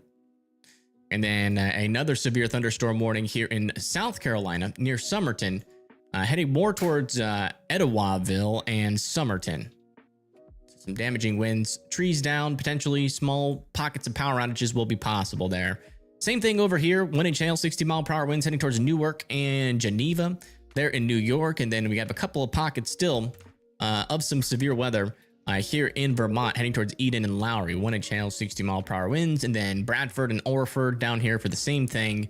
So make sure you guys are just indoors and away from windows. Yeah, Iowa is interesting because this is definitely not the core of our tornado threat, but these storms technically weren't really. I think if we go over to our radar Omega, the latest radar Omega,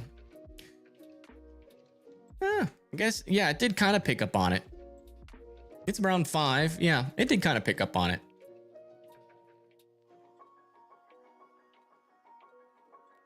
Again, not a super tornadic environment, but there is, you know, a couple of brief opportunities, although this one's not really being very successful at producing a tornado right now. It's pretty weak circulation still within this storm. I think they really pulled the trigger on this storm just because it looked like a supercell, not really because it had much rotation, which happens sometimes. Probably a false alarm more than anything, but you never know. Sometimes you can get a brief NATO out of some of these things. I just always worry about overwarning storms. Got a question. If there's a major hurricane coming to a state, does the SPC outlook say at a general risk? Oh, it depends. Like, you know, if the severe thunderstorm has, if the hurricane, has any tornadic potential, they'll usually throw a marginal or slight risk. You know, the highest you'll get associated with a hurricane is usually an enhanced risk due to the potential for like maybe strong tornadoes, like what we saw for Milton.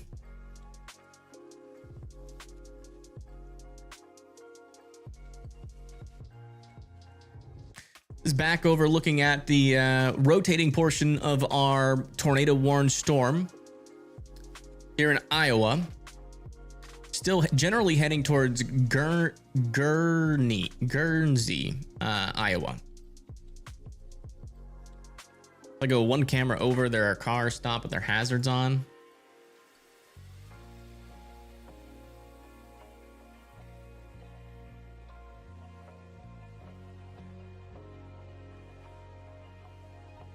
Oh yeah, and a military vehicle. Look at that. Yeah, we got some traffic here. This is where that hail core came through earlier with that ping pong ball sized hail. That's probably why there's some stopped traffic. I'm sure if we go further to the east, I might even be able to see that hail core.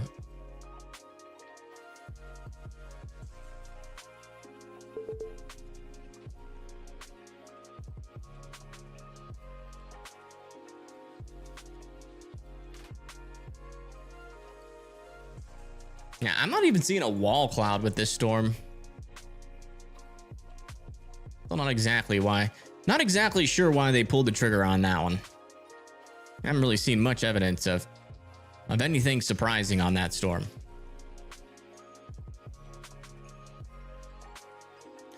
And I know today is the 20th anniversary of Hurricane Dennis. No, I did not know that.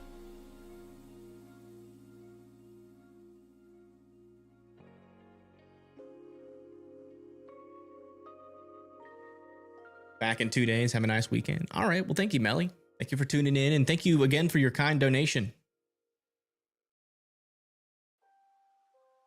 Yeah, this warning did just get extended off to the east towards Earlville and Leland here in Illinois. That's going to be for ping pong ball sized hail, 60-mile-per-hour winds. Not seeing much dangerous rotation on that. It did have a decent area of rotation earlier, but that has since died. Another little area of rotation showing up on this storm. Pretty broad at the moment. Heading towards Garden Prairie. That's $half sized hail, 60-mile-per-hour winds heading towards Belvedere and Garden Prairie. Looks like they did reissue this severe thunderstorm warning over here near Sun Prairie, Cotton Grove, Marshall, and Deerfield in Wisconsin. So make sure you guys are continuing to be sheltered in place for that one. Back over here in Nebraska, we haven't really been talking about this area too much, even though this is technically still our main area where we're watching out for severe weather and potential tornadoes. Over here near Plainview, still have an area of some rotation there, but again, hard to tell how legitimate that is, given we have a whole lot of hail in that area. A lot of that just could be some contamination, and these storms back over here, you know, they've got some hail and some wind. That's just they're not really maturing that much, and this is what the storm looks like right now. From Storm Hunter Media. Let me make sure we're current. Oh wow, they froze. That's wonderful.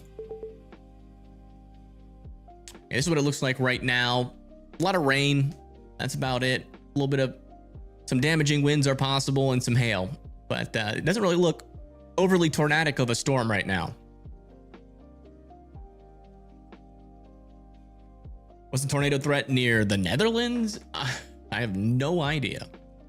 They also just issued a new severe thunderstorm warning over here near center not too long ago for 1-inch hail, 60-mile-per-hour winds.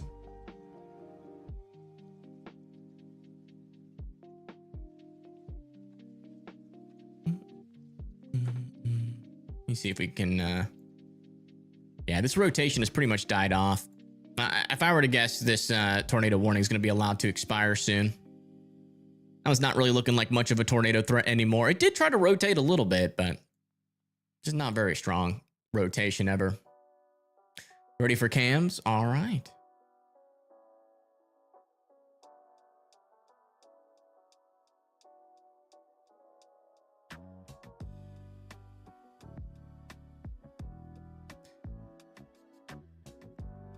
All right there. And then I set that up. Trying to remember.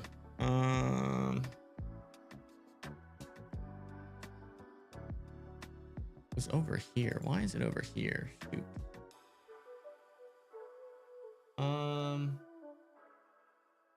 Move this.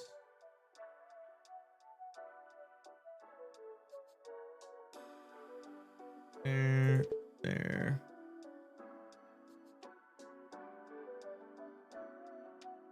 That.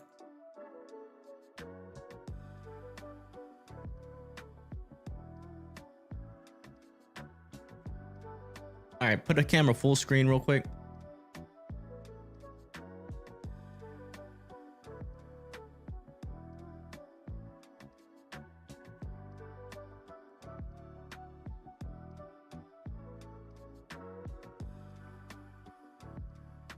Jeez, I gotta make this so darn big. I don't know why.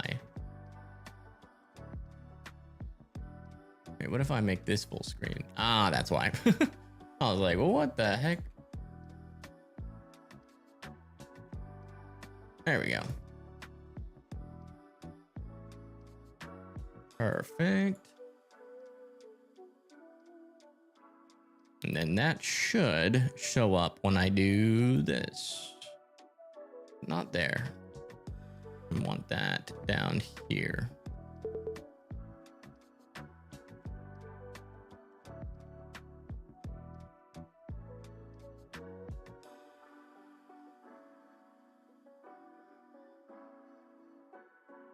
Oh, I gotta move this up. Hold on. There we go. And push that to there. Would be about right. Okay, perfect. Thank you. Forecast Fusion for helping out with the cameras.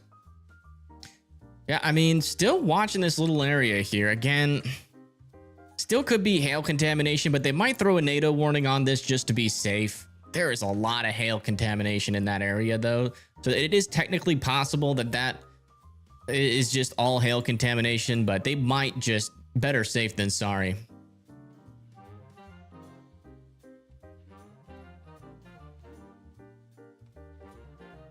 What's my mouse's name? Ah.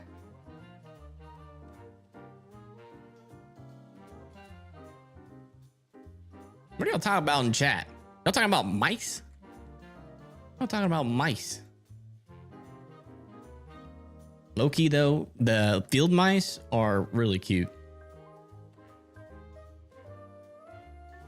Rats though, I don't know about rats. I don't know about them rats.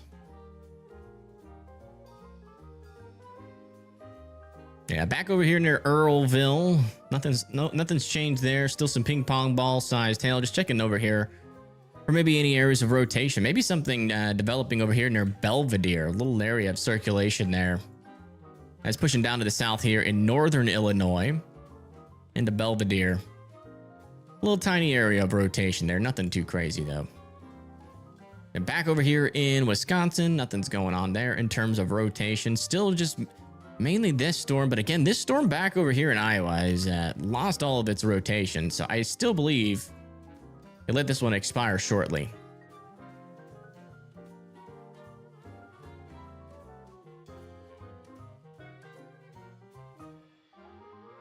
Pet rats rock. I don't know know about all that. Maybe, yeah, I guess pet rats are different, right? They're like you actually take care of them and they're not like all dirty and covered in feces and sewage. So I can see pet rats being pretty, you know, a manageable pet. But that's about it. I would never want to pet a rat like that, you know, you find on the street. Absolutely not.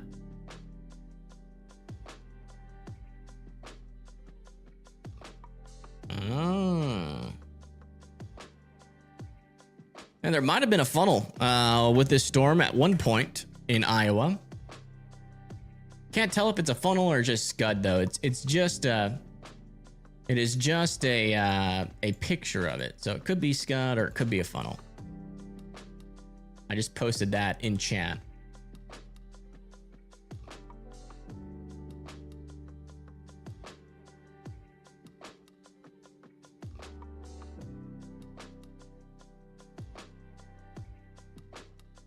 Bethany, are you in our Discord? Just wondering.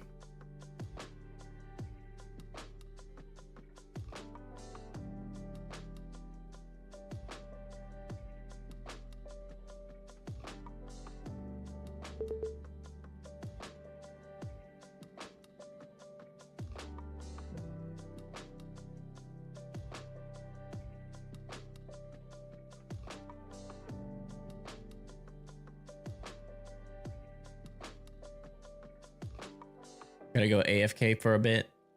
I mean, if you can just, no, not really. There's really not much to look at in terms of storms right now. Like if we actually had like traffic cameras in Nebraska, maybe, but yeah, just let me know when you're back.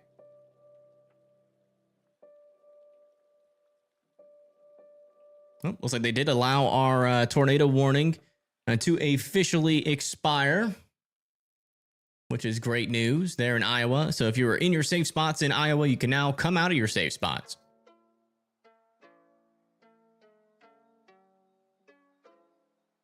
Very heavy wind. You'll be all right. You think hail is purple? Yeah. You're eating a pretzel. Nice. Just with salt or maybe some cinnamon?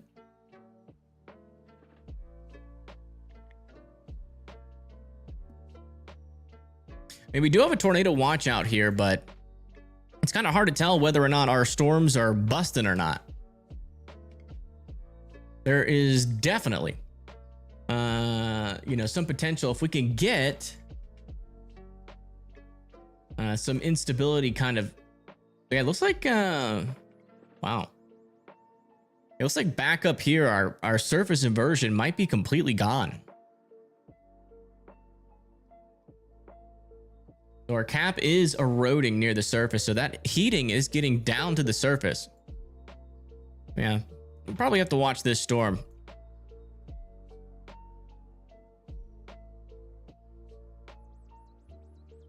And a mass dump of rain in Iowa City. Yeah, yeah. I mean, there's some storms nearby, for sure.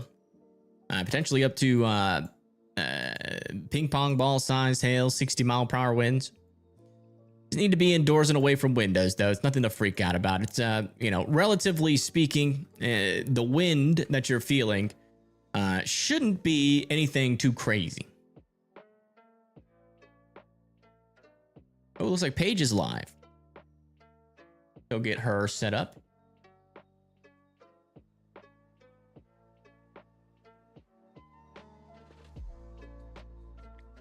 Where's she at? She's in Platte County, Nebraska. Where is that? The cap has fully eroded near that big storm. It looks like they just downgraded that severe thunderstorm near Iowa City down to a special weather statement.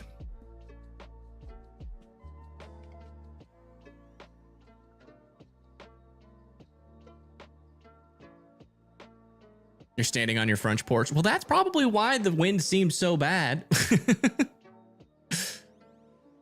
There's your problem.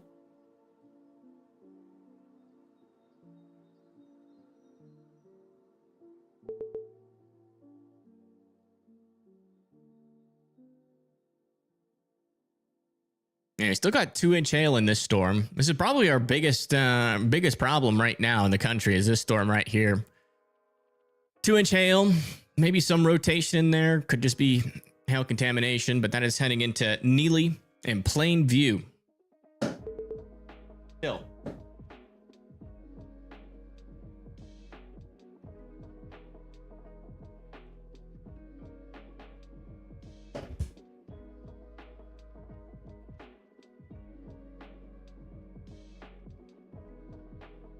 Yeah, we'll see. It is still a lot of this one storm here already kind of seems outflow dominated, but it could theoretically surge, come a damaging wind issue as well. Short term, it's going to be a large hail threat before it starts to turn more into a damaging wind event. But once we get more into a damaging wind event, that's pretty much it for our tornado threat. So again, it could be a pretty brief day here today. But we'll see. Could also get, surprisingly dangerous if our storms can, tap into our environments. Oh, yeah, you're right. Yeah, down here with these storms near Grand Island, we have around 400 SRH, which is quite a lot. But these storms are still dealing with the decent surface inversion, but it is trying to clear out. I mean, if that surface inversion could clear out completely and these storms mature and tap into the environment, we could even get like a strong tornado out of these storms as well. 400 SRH is quite a lot. And that's the storm that I think Storm Runner Media is on. Yeah. Let me make sure we're on a... Yeah, this is the storm that Storm Runner Media is on. Those storms are in quite a spinny environment.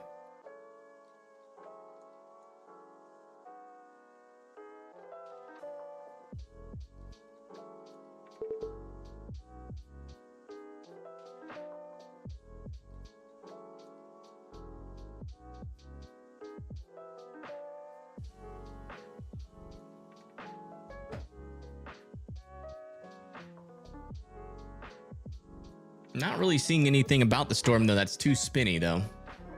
Is not going to do it.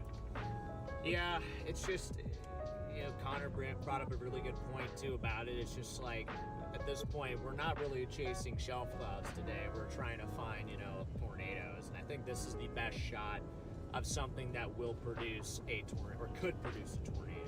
This thing could produce a tornado still. It's trending up. I like how the base is lowering on it. Oh, yeah. We're getting a better and better base on it. You still can tell that there's mid-level inflow flowing in on this thing as well. I mean, there's definitely some mid-level inflow. It's more about the kind of the surface here at the moment, but that kind of stuff can change pretty quickly, especially when you have such a robust environment like we do. Oh, that's mainly crazy instability for wind and hail weather, man. Moisture. I mean, we got 70 dews out here, man. So our moisture is just absolutely insane. Oh my god. I hate it when people talk like that, dude. 70 dew points, like, I don't get it. Anyways, yeah, there's moisture. There are storms. I agree with everything else he's saying. Our tornado threat down here with these storms are increasing with our SRH getting a little bit more elevated. Again, 400 SRH is nothing to scoff at. That actually would support a strong tornado. And basically what we're waiting for is to see if our surface heating, if we have enough surface heating for this this little surface inversion to kind of go away here. And if that does, these storms surely could become tornadic, and maybe even a small chance for a strong tornado there could be possible. I've got to keep an eye on these storms over here near Grand Island. These ones up here, I mean, the environment is not as favorable for tornadoes, but still can't rule out a NATO. There's about 200 storm relative velocity around this storm right now, so still definitely a decent enough environment for a tornado up there, but it'll probably be on the briefer or weaker side of things further up to the north and east. And given that this is already kind of forming into a line segment and becoming a little bit outflow dominant, maybe not as elevated of a tornado risk up there, but certainly worth keeping an eye on everything here, especially down here near Grand Island. I still think, you know, northeastern Nebraska, that's going to be, you know, if we're going to see a tornado touch down, you know, that's probably going to be up there in that area. Wind is whipping in Iowa City. Yeah, we got some wind there. But you'll be fine, I promise.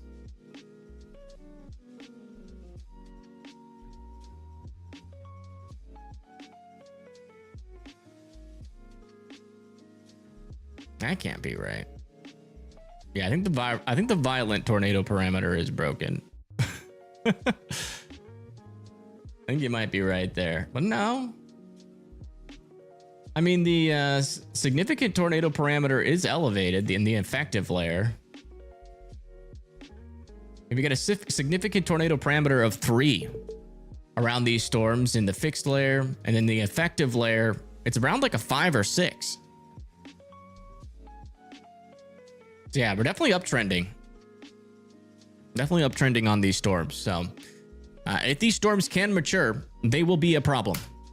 That's pretty much the bottom line. If they don't mature and they continue to struggle, probably won't see much out of them.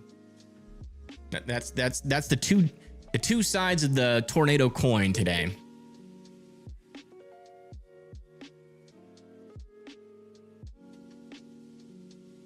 The violent tornado parameter is saying 13. Where these storms are right now. So it might be broken.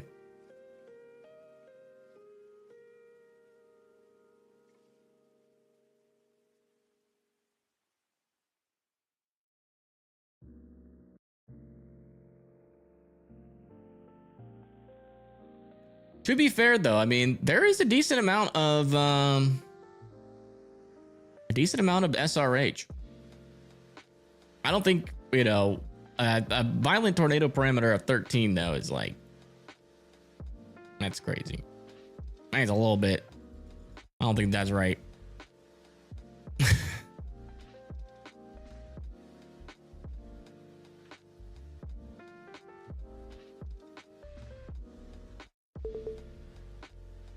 Does that count as 3 separate views as just one? I have no idea. That's a good question.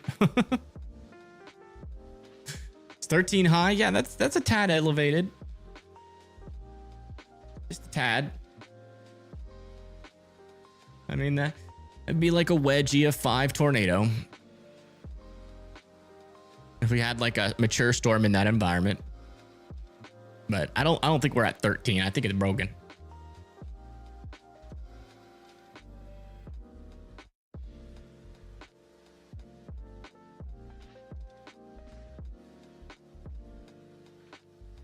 Yeah, I know you're back. Just pull up a camera and we'll bring you back up, Fusion.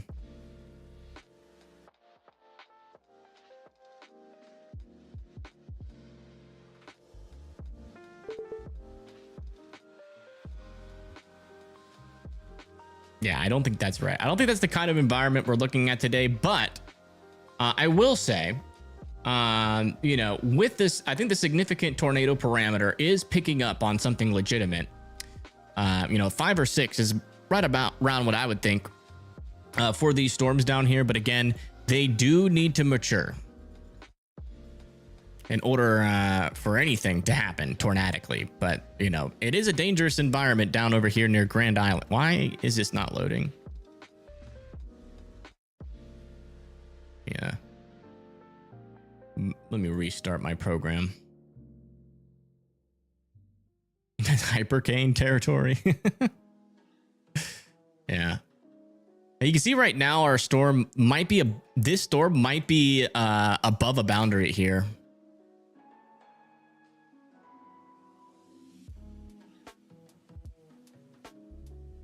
That might stay elevated. Yeah, you can see it flung out an outflow boundary. So either we see this thing kind of surge and latch onto that boundary, which is still possible, or we just see it really not do much. If it stays north of that boundary, it probably won't be much of a tornado threat at all. This one up here still has some pretty large hail on it, 2-inch hail. Moving towards Oakdale, Foster, and Tilden. me get your screen back up. There we go. South and east of Iowa City. Still have a special weather statement moving towards West Liberty, Iowa. That's going to be for 40-mile-per-hour winds. We got a storm developing here now, just to the south and west of Chicago. Oops. That could become severe and eventually move into Plainfield, Joliet, and Chicago later on. This one over here near Earlville has some ping pong ball sized hail, 60-mile-per-hour winds heading towards Leland. Then near Algonquin, we have some storms coming in. 60-mile-per-hour winds are the main threat. Woodstock, Coral. Gonna get one round, and then another round is gonna come through Marengo into the same areas, and then in Huntley later. And then back up here in Wisconsin, still have 60-mile-per-hour winds moving towards Marshall and Deerfield in the Wisconsin area. Our other severe thunderstorm warnings are over here near Raleigh, North Carolina, and Garner. You guys need to be indoors and away from windows. There into Raleigh. No severe thunderstorm warnings left in South Carolina. A little tiny one over here in Valdosta, Georgia. That's for 60-mile-per-hour winds, just to the east of Valdosta. And then another one over here in New York. 60-mile-per-hour winds moving off, I think, to the north and east. Yeah. North and east towards Newark and Geneva. They're south of Rochester. Yeah, not super active in terms of the number of severe thunderstorm warnings. We have 16 severe thunderstorm warnings right now.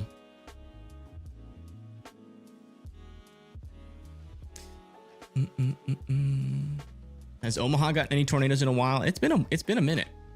Thank you, Rachel, for gifting a membership. Thank you so much.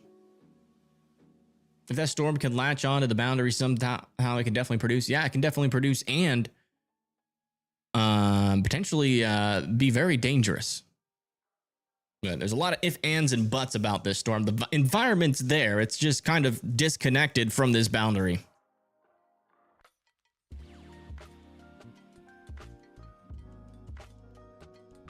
By the way, when you press show video, if you just click on the expand button, it should show it if it's not showing it, Fusion. Yeah, they're on the right side. What the heck? Is that camera in a tree, or is there a tree on the camera? What is going on? Look at this camera view. Ant cam. This is a camera that we put onto an ant, and it is chilling. Uh-oh. Look who's come to visit.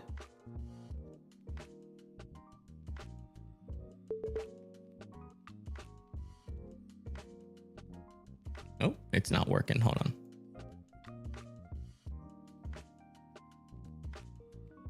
I don't know why. Hold on.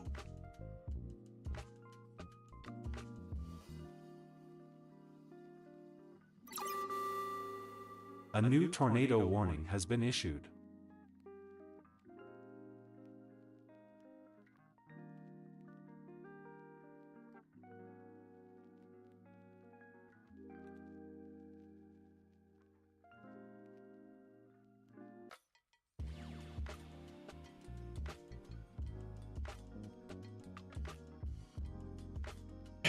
Hold on.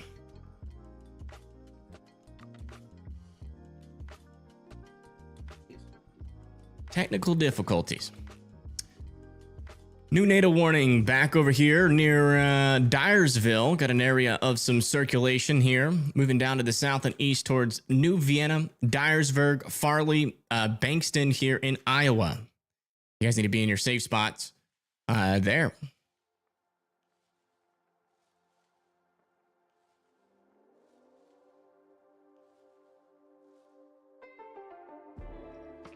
Where'd he go?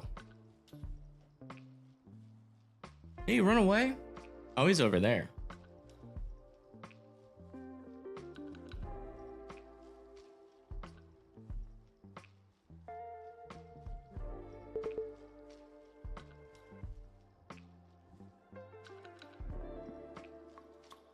Oh, annoying. Why I never wanted. about all this.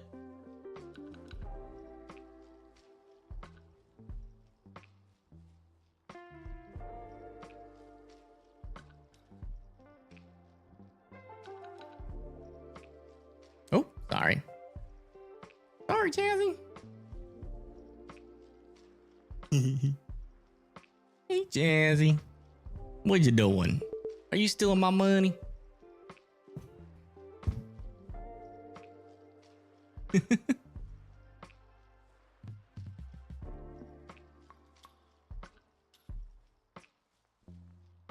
right.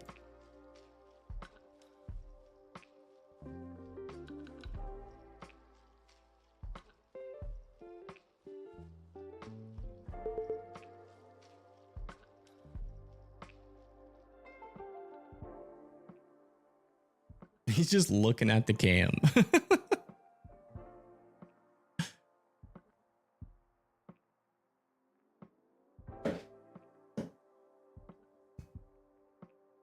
All right. But yeah, that's the latest here. Not a whole lot of rotation in this storm, to be honest. It's pretty weak. We have a little bit of contamination over here. I don't think that's a legitimate. I think our rotation would form over here near Petersburg, but it's worth keeping an eye on. We do have, I think, a view. It looks like the camera needs to be refreshed, Fusion. Or press play on it. I don't know.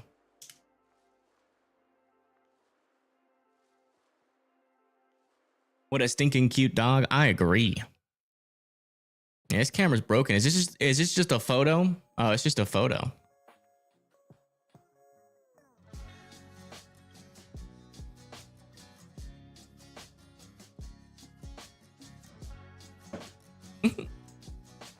Yeah, it's just a photo. It's a photo camera. That happens sometimes. But yeah, so make sure you're in your safe spots. It's definitely not producing a tornado right now, but this could be like one of those storms that might try to develop a funnel or something. So let me make sure all my other chasers are up to date here. Sometimes they get behind. Wow, look at this storm. This is Storm Runner Media. Then there's some little small storm right now, it looks like. Can we get a Freddy height comparison to the corn?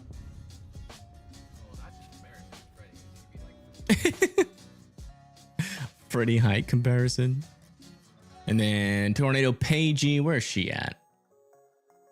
Yeah, I'm gonna make sure she's up to date here. She's going down towards the storm there in Nebraska as well. But not a whole lot to look at just yet.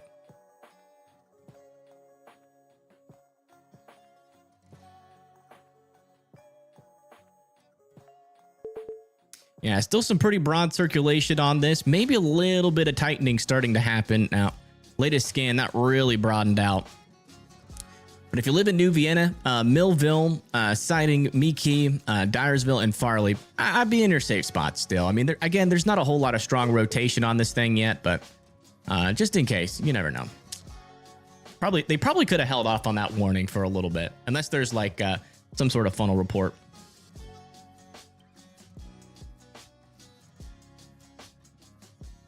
Just drove through the ugly cell at the top of Iowa, like near Mason City. Wow, look at this view from Storm Runner Media. Oops. Nope, that's Pagey. Literally clicking on every camera but Storm Runner Media. It's so weird. It's like a little tiny storm, but there is like a little mesocyclone on it. As far as I could tell by their location, I don't think they're near like the severe thunderstorm. You scratching your ear?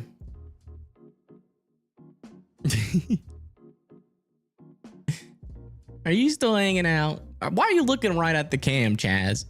That's creepy. It's like you know the camera's there.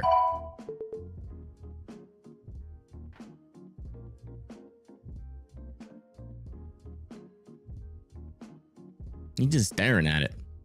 I was like, they have extended this severe thunderstorm warning off to the east. Towards Tilden, Battle Creek, and Pierce. Still an area of rotation on this thing.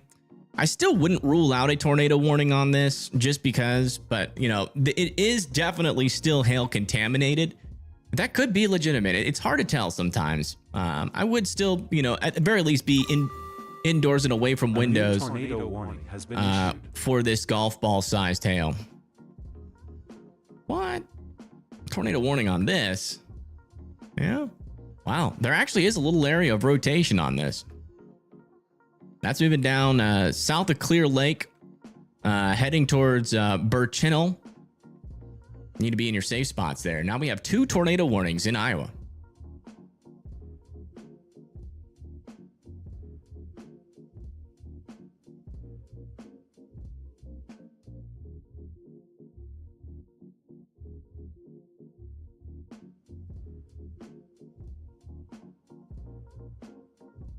Yeah, see if you can get a camera there in Mason City. That one, you probably see it with the camera.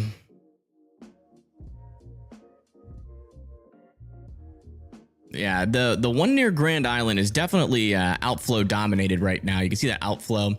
The only way this thing becomes tornadic is if it wraps around and latches onto that outflow boundary. As long as it stays north of that boundary, it's going to mainly stay a hail and damaging wind threat. I'm not really overly concerned, but it does have a pretty interesting look at it. But again, you know, that all that is just a little bit of, you know, clouds convecting there. It's not a wall cloud or anything. It's just, you know, some scud underneath a low precipitation supercell, it looks like.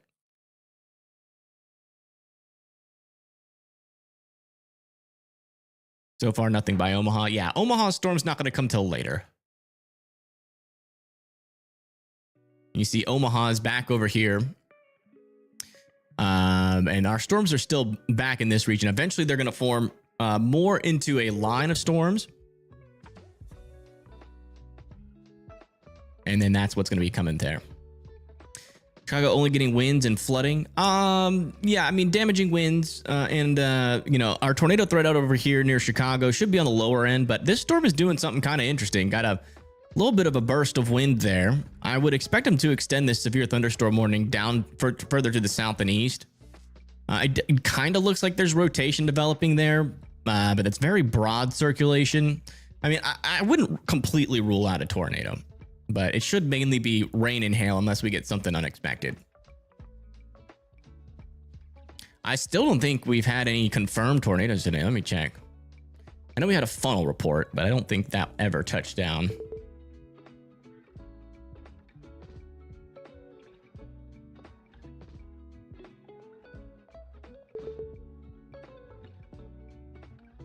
Yeah, no tornado reports today, just like yesterday.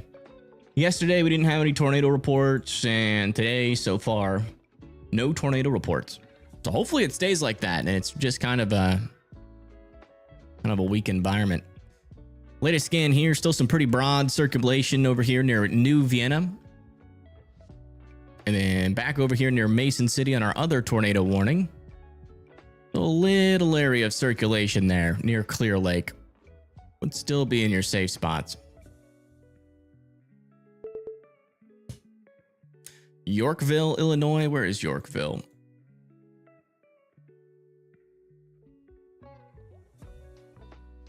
Oh, you're over here. Yeah. You got a little storm on top of you. I wouldn't rule it out becoming severe, but it'll probably do that away from you. As that is moving up to the north and east, you're probably getting some wind and rain right now, but it's nothing too crazy. Just be indoors and away from windows. You'll be all right.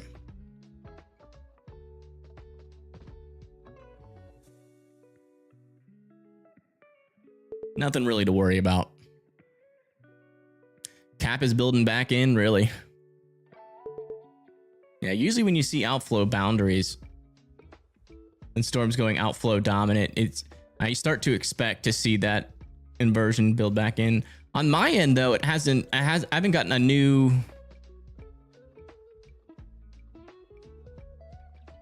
update on it, I don't think, recently. This cam will be ahead of the rotation. Okay. Thank you. CC drop near Clear Lake. We can check again. No, it's not deep enough to be able to say for certain. Let me check the other radar.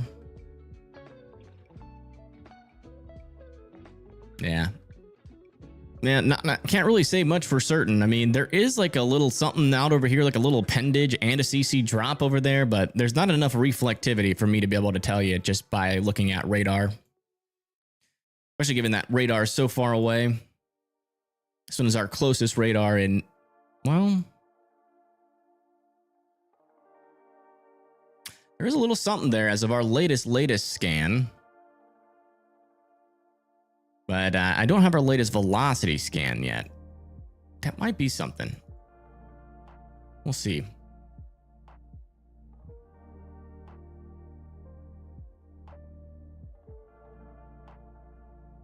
New severe thunderstorm warning back over here near Humphrey, Madison, and Creston and Lee. There in Nebraska. Like this storm is about to make it into Grand Island here with some golf ball sized hail and 60-mile-per-hour winds. Make sure you guys are continuing to seek shelter from that storm.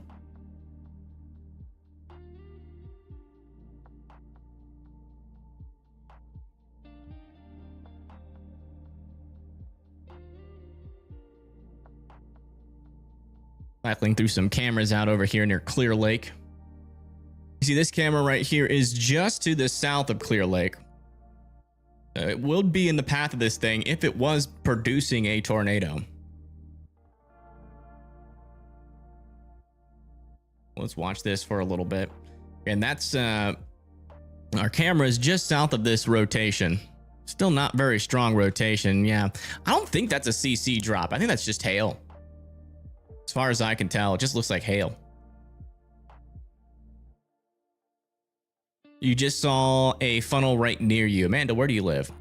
Oh, near Yorkville? I severely doubt that would have been a funnel there in Yorkville. Probably just some scud. If you could send me a photo, though, that would help me determine that a little bit better. Back over here near Dyersville. Still have a little area of rotation here. It looks like maybe a little bit tighter than it has been. Near Millville Siding and Meekie and Farley, but I can tell you right now this storm has approximately 5 to 10 minutes. And then also, I wouldn't rule out a tornado warning on this storm as well, near Monticello. This one might be trying to get its act together. It's not really that strong rotation yet. There's our rotation associated with the mesocyclone, still relatively on the weaker side of things, but they have been warning these storms pretty early. So I definitely wouldn't rule out them warning that one. Wow, look at this on Storm Hunter Media's feed. Look at that. Let's listen in. What? What? Rider in the back.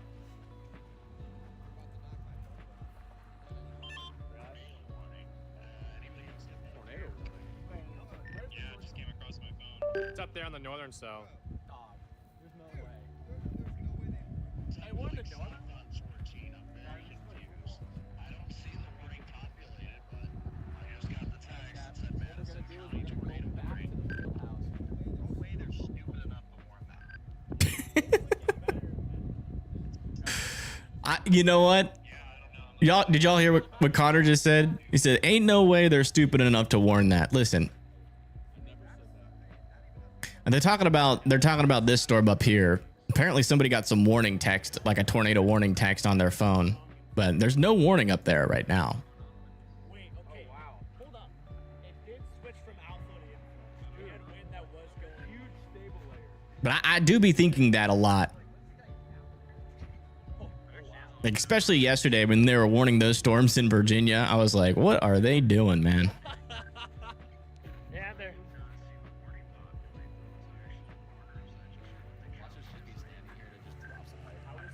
Land spook.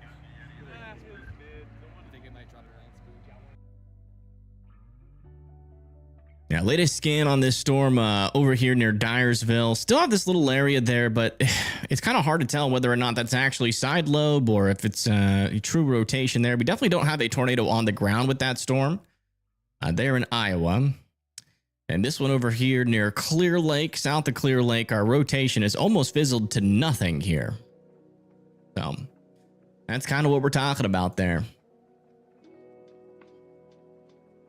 Post Discord link? Sure, I can do that. I think. Hopefully.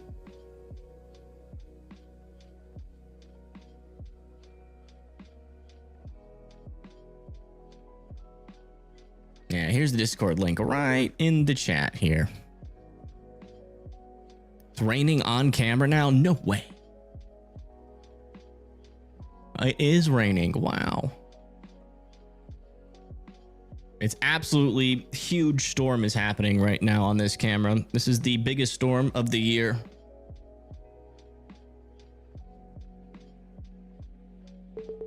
Wow. Just insane. Absolutely bonkers. Wild. Plumb wild, bonkers, huge, massive rain happening. If you live in this, please get into your safe spots. There's massive rain falling.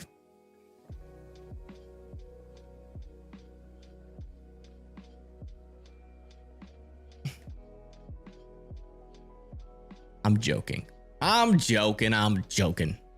But you should still be in your safe spots. It's technically a tornado warning still. And there technically is a little area of rotation still in this storm. So I would still be in your safe spot. But it's very weak rotation. Probably a low chance it produces. If it does, yeah, it looks like this storm, thankfully, is getting slungshot by some of this rain back over to its west. And that's kind of ruining its capability. This one over here near Monticello, though, is rotating a little bit more.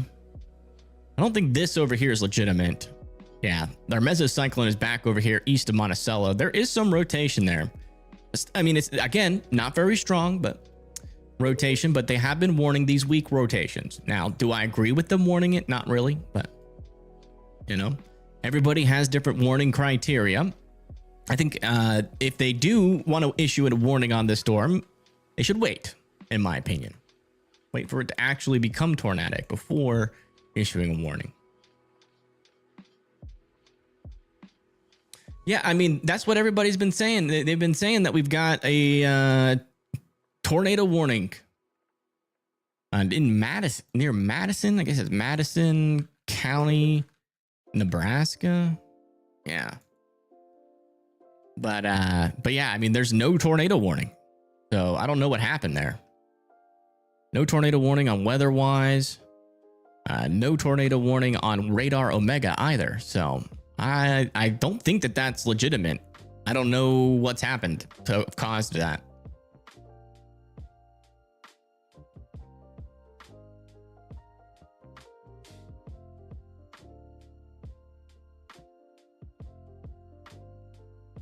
How close is this camera to that rotation now, Fusion? Can you like come out of the camera and then go back into it real quick?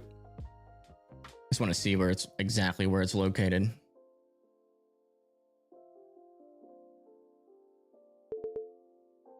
Which one is it? Oh, it's that one. Okay. I mean, it's right next to it now.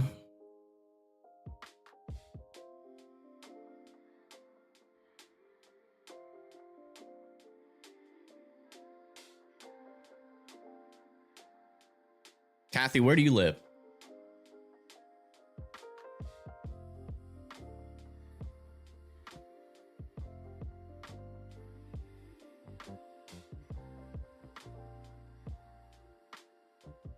Yeah, all of this right here, that's all side lobe contamination. That's not rotation. There is no warning on this storm. Oh, wow. Look at this big old blob of rain from... We got blob of rain alert. Look at that. We got wedge rain.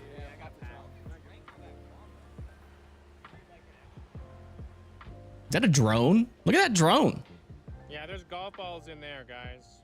Oh, wait. No, that's just a speck of dirt on my screen. Never mind. Is that a hook trying to form on radar? Bluey asked. Let's see. Is there a hook trying to form on radar?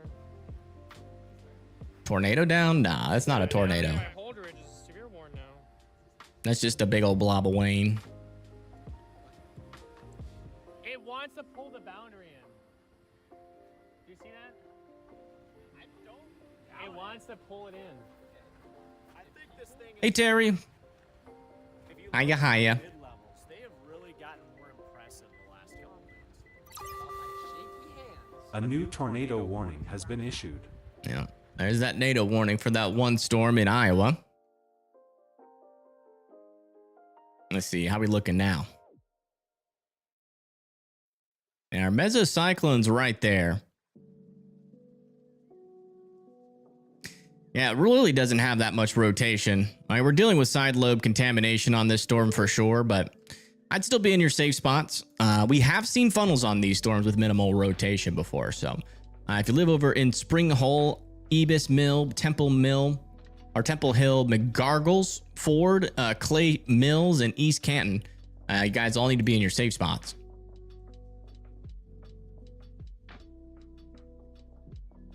Check Yorkville for any rotation. Yeah, we can check it again. Yeah, near Yorkville, no rotation on your storm. Mainly just still rain.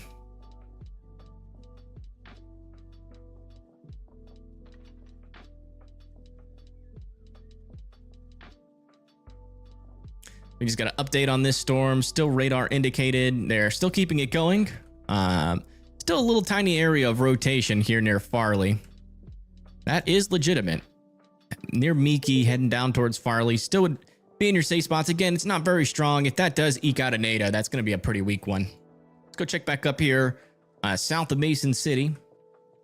Yeah, still a little tiny area of circulation there. No debris signature yet, but I would still be in your safe spots in Burchinnell.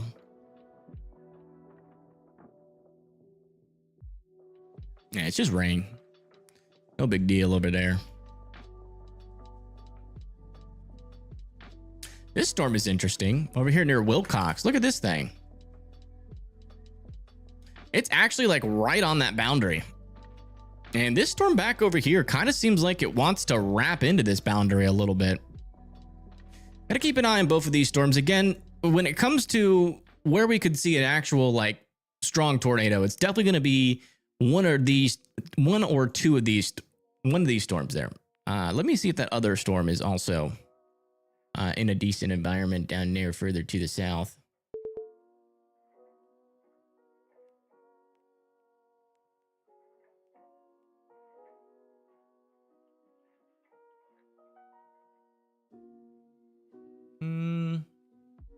Not really.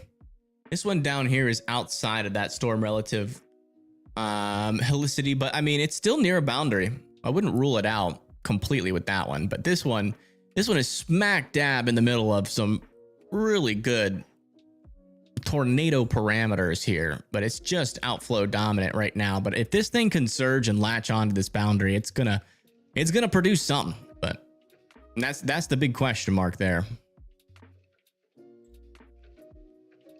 Sure, I can do that.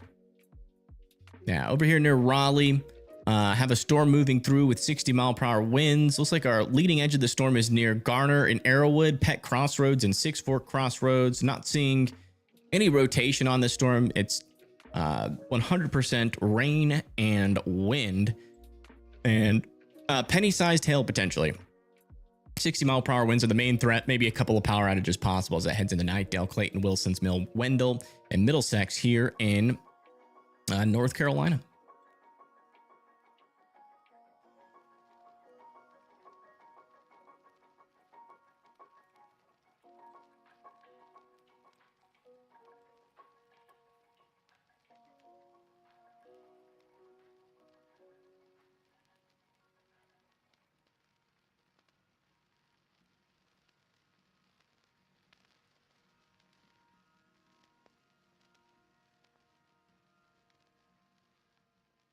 How's my weather? It is, we had some thunderstorms today. I was out golfing earlier this morning. Had some thunderstorms pass through, but nothing crazy. A little bit of rain. Nothing severe. Yeah, this storm right here, this is mainly just rain and wind. This all right here, that's all contaminated. Still wouldn't rule out a funnel with this guy, though.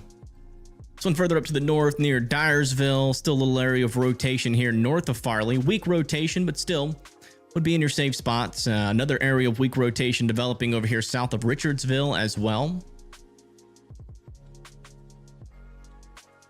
And then up here south of Clear Lake, still an area of something there, right off of 35. By the way, Fusion, whenever you change the the camera, if you could at me in chat with the location. Am I a pro golfer on the side? Not yet. I'm trying to get there. I have decided in my head that going live on YouTube when it's active, and then when it's not active, playing golf tournaments would be the dream. I have become obsessed with golf lately. Not quite there yet. I still have some things. My shot's really good and consistent. I'm just having trouble figuring out how to make it go straight. My best score on 18 is 97 from the purples. I almost got a sub 90 from the whites, which is like the area just to the south, or just a little bit further back than the ladies' tees. That's where my dad plays from. But it was really hot and I fell apart on the last 4 holes, unfortunately. Yeah, $half sized hail, 60-mile-per-hour winds is the latest update on the storm here in Nebraska, heading towards Creston and Lee. Storm up here still is a little bit of a problem. Looks like the wind really isn't that big of an issue, and they've dropped the hail all the way down to $half sized hail, so not as bad of a storm there. Near Grand Island, 1-inch hail, 60-mile-per-hour winds moving through. Pretty weak storm right now, but we're still watching.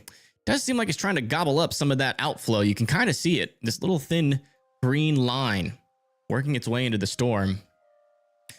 No rotation on it yet. I just got to keep an eye on it. It's still majority outflow dominant. I also just put a new severe thunderstorm warning on this storm with 1-inch hail, 60-mile-per-hour winds heading towards Hildreth, Upland, and Minden there in Nebraska. Goodland's getting some severe winds of up to 70 miles per hour right now. Wow. Pretty intense little outflow boundary here.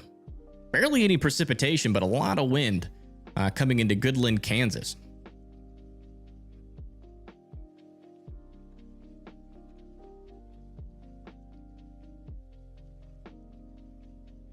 $56 on 9, and you're 12. Nice. That's impressive, Amanda. That is impressive. Was that on the big boy course, or was that on the par 3s? You're in Sheldon, Iowa, which is in the northwest. Oh, okay, yeah. You guys are just getting some rain up there. Maybe a little bit of a flood threat up there. Plays frisbee golf. Hey, frisbee golf is fun. Wow, look at this over here from Storm Runner Media. Let's see if I can remember which camera they are. Nope, I never remember. Strong winds. Those little branches, or little leaf. Yeah, here. Got trees coming down. Trying to come down. Pretty strong winds. Look at that, those leaves. The heck? Yeah, potentially we have some significant winds starting to happen here. Grand Island. See that stuff tumbling over there? That's 70. That's a solid 70. Yeah, they're thinking 70-mile-per-hour winds, so we might get an upgrade. If you live in Grand Island, I'd be in your safe spots. Or maybe not in your safe spots, but closer to the center of your house, lowest 4 for sure. That blow over there? What is that? Some corn stalks got destroyed. Crows escaping into the cornfield. Who is that? Sir, not sure you're aware there is a severe thunderstorm coming.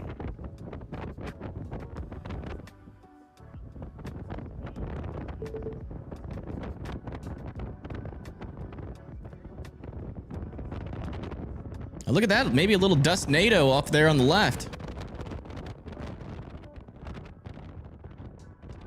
Some dust being picked up there.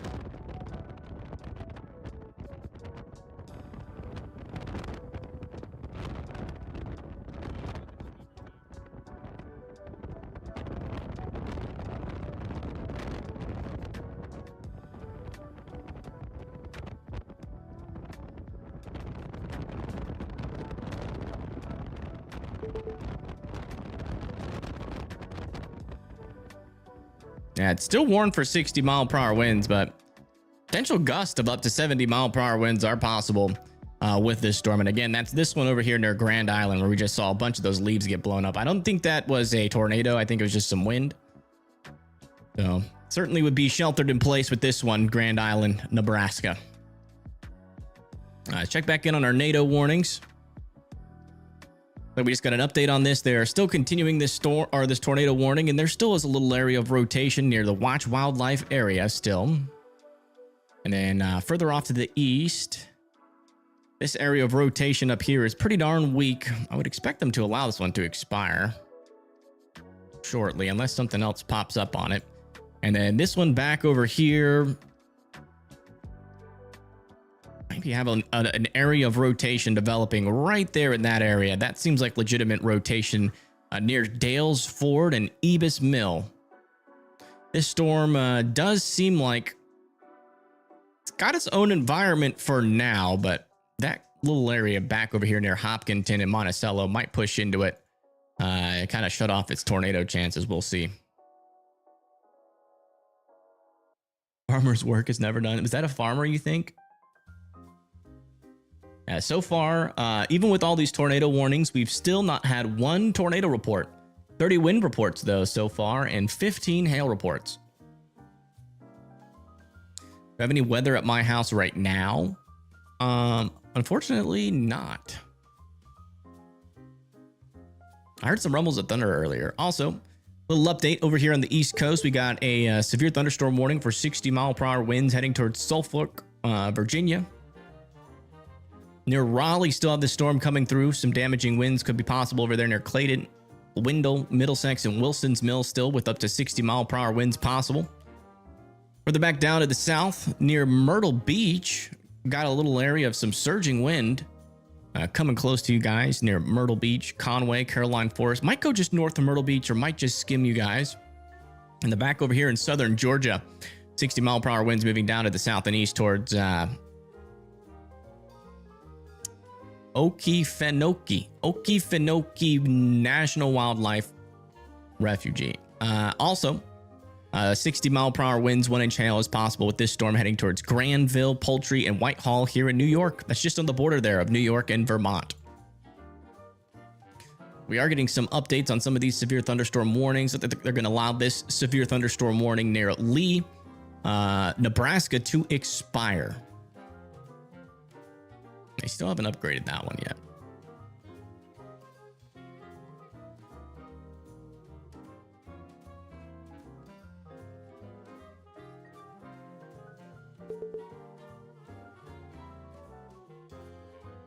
Megaphone time. Yeah, unfortunately, he wasn't on screen long enough to bring out the megaphone. Let me make sure we're current on Pagey. There we go. They're still searching for their storm. Storm Owner Media. Let's go listen to them. Garrett? Friday? See what shenanigans are happening. Does anybody hear Garrett? There is a mezzo on this other guy. If you look at it. His mic's dark. He's supposed to be.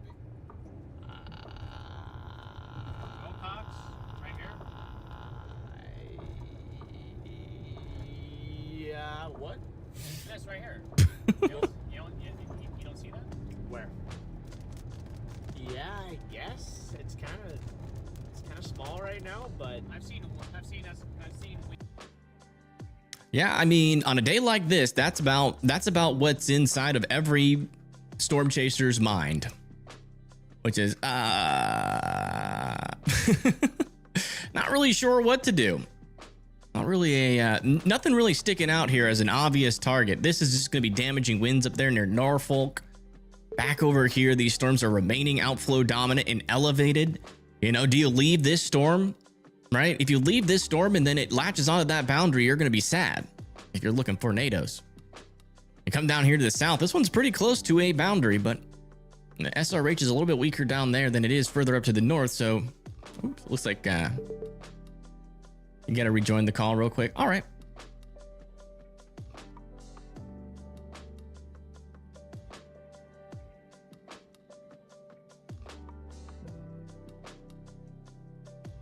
All right, let's come check up with on our NATO warnings. Yeah, it looks like this rotation is still pretty broad here south of Cascade. Still want Temple Hill and Clay Mills to continue to be sheltered. This tornado warning is definitely going to be allowed to expire if they haven't expired it already. Yeah, they just allowed this to expire there. Let's come back over to here. Still a little, surprisingly, this little storm up here near Burr Channel still has a little area of rotation. You know, if you live south of Burr Channel, I'd still be in your safe spots here in Iowa. That's the latest there on our tornado warnings. Nothing really crazy sticking out, thankfully. And still no confirmed tornadoes, which is great news. I mean, we kind of had an inkling. How do I keep freaking... I hate this dang thing over here. Fixed it. Let me make sure I get it back working for when Chaz comes back. Oh, is he still there? I don't think so.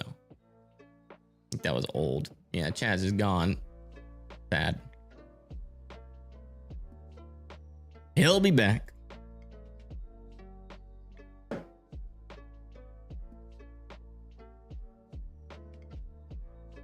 Yeah, I wish I'd weather at my house. That'd be more entertaining than whatever is happening.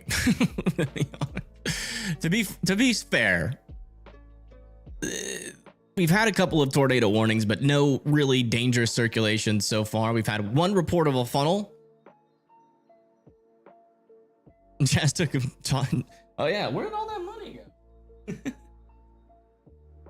go? But yeah, Chaz. But yeah, I mean, today has been. Beside for some random, stronger wind gusts and a couple of strong or big hail reports, this has honestly been a day where I probably wouldn't have gone live. To be honest, I don't go live for little storms like this. Even if they warn them, I don't go live. I watch it, and if it looks like it's gonna drop a NATO, then I'm ready to go. But hindsight 2020, if I knew this was going to happen exactly like this, I probably wouldn't have initiated a live stream. But I missed y'all. Oh, maybe a little bit. Maybe a little bit. Maybe just a teeny tiny bit. Hey, we got to sit back and watch some music or listen to some music.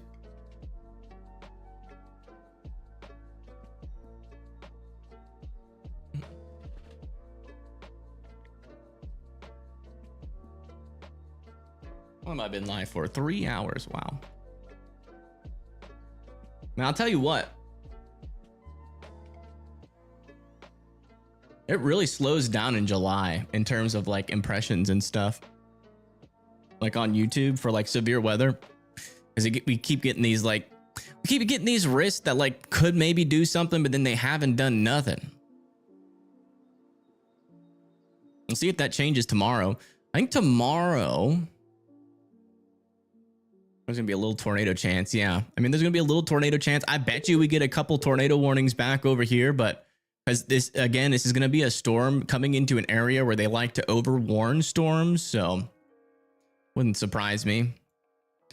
But I mean, the tornadic environment is kind of there. It's just there is also more of an argument for like a damaging wind event than like a tornado event, at least for now, as we get some outflow boundary. Chicago done after this rain? Yeah. You guys got some special weather statement storms coming into your area, 50-mile-per-hour winds on both of these guys right now. I still wouldn't rule out maybe some severe weather, but it's a pretty weak storm, to be honest. We just got an update on this storm.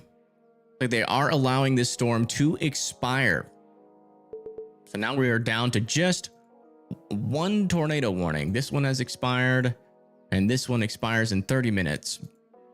But to be fair, they could probably expire it right now and be okay. But because again, all this right here, that's side lobe contamination. Our circulation would develop back over here, and we're just not seeing anything. This is more of an outflow dominated storm right now, but still keeping an eye on it just in case, because we did have a storm earlier that didn't really have much rotation that produced a funnel. So I'd still be in your safe spots for this one. There into like McGargles Ford, Clay Mills, East Canton, Ozark. I'd be there, but I wouldn't be freaking out. Chances are, even if that produces a NATO, it's going to be on the weaker side of things. And if you're in a As long as you're not like in a trailer, even like a weak tornado is not going to destroy your house.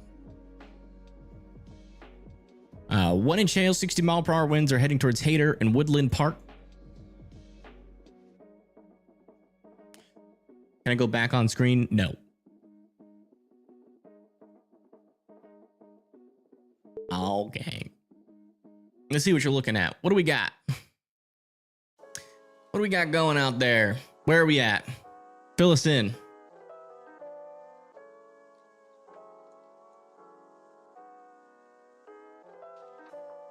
Oh, we're over near Cedar Rapids. All right.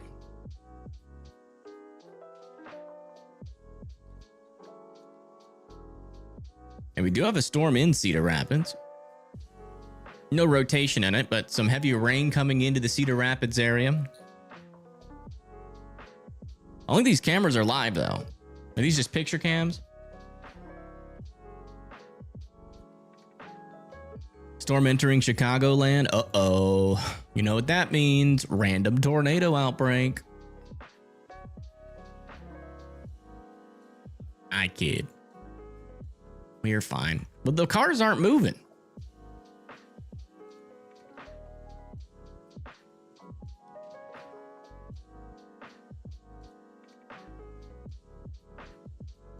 Jeez, golf ball sized hail, 60-mile-per-hour winds heading into Minden right now. That'll make some noise. Maybe crack a couple windows. Oh, I see. It's moving now. Okay.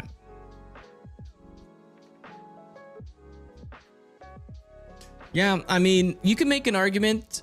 Maybe you could find an interesting looking storm in Iowa. Maybe. But I bet you there's a pretty nice shelf cloud if you can find a camera like north of Myrtle Beach. Like just west of Conway. You can get like a little sneak peek on that guy. Not too severe, but what's going on up here? Got a little storm close to an outflow boundary here in North Dakota, moving towards Max Bass with some ping pong ball sized hail, 60-mile-per-hour winds moving down towards Newburgh. Max Bass. Or maybe Max Bass. Beloit, Wisconsin. Let me see.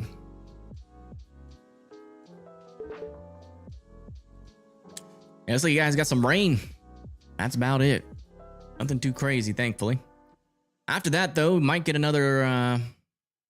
well, actually, these might go to your south, actually. It looks like these should go to your south. But I wouldn't rule out a couple instances of like rain or thunder.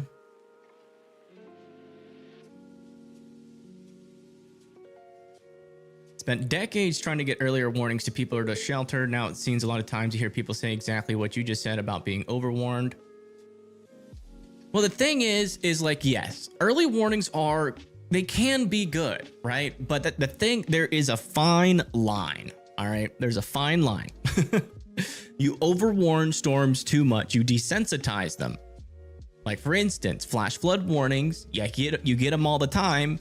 Usually nothing happens too significant in your area until it does. Like what happened in Kerrville. A lot of people said out there, was that they get flood warnings all the time and usually nothing happens. But every now and then something does happen. And so, it's a weird argument because, the smaller tornadoes, like the really weak ones like EF0s to EF1s, they can do some damage. They can impact lives. But there are also times when, they're weaker. They're super weak tornadoes. And, so those ones need to be warned. But at the same time, it's just tough. It's a fine line. You want to warn every storm. But this rotation's picking up a little bit on this storm near Clay Mills, by the way. But yeah, you want to get the warning out as soon as possible. But at the same time, you need to make sure that the storm is in a tornadic environment and that it can, that it might produce a tornado in the short term. Because again, our technology is not there to the point to where we can tell you 50 to 80 minutes in advance, unless we just get lucky. Unless it's like a higher end tornado day. Like if we had, like a big old low pressure system right here, And then we just had really strong lower level shear. We started seeing storms popping up. You know, we'd be able to like draw a circle and be like, yeah, we're probably going to see like a tornado outbreak here. But on little days like this, you know, it's hard to get that warning out very far in advance. And a lot of people, you know, make the argument that, you know, people should wait until you actually get a convincing velocity signature. You know, you don't want to wait until the correlation coefficient develops or you see a debris ball. That's usually a little bit too late to get the warning out. But there's like a little happy median in between there, you know, because a lot of people, they will say better safe than sorry. But then sometimes you get these little times where you're up in New York and you get 40 tornado warnings and only 7 confirmed tornadoes. Or like what happened yesterday where you get, you know, a tornado warning in a metropolitan area where there's really not that much rotation and no tornado happens, right? So you just, you know, you might have just desensitized a good portion of people by doing that. So it's a fine line. There is a psychology, and overwarning is not good. So you want to make sure that you're dealing with a tornadic storm before you warn something, or you run the risk of desensitizing people. Because, you know, you get a tornado warning, nothing happens. That happens enough to you. I mean, you should come to northern Alabama. Half the people out here just don't even react to tornado warnings anymore because we used to get overwarned. Thankfully, Alabama's doing a better job at lowering the amount of warnings. But some say they've maybe gone a little bit too far. You know, it's a fine line. All right, latest update here. They are continuing this tornado warning. And we still have a decent little area of rotation here south of McGargles Ford. It's trying to get rotation back, but theoretically speaking, this is weak rotation. That is weak. So it's not like dangerous rotation yet, but we're still keeping a close eye on it. Look at this view from Storm Runner Media. Again, you could actually get away with not warning the storm with the rotation that it has right now south of Cascade in Iowa. Just because of how weak that rotation is. In like 90% of cases, that wouldn't produce a tornado.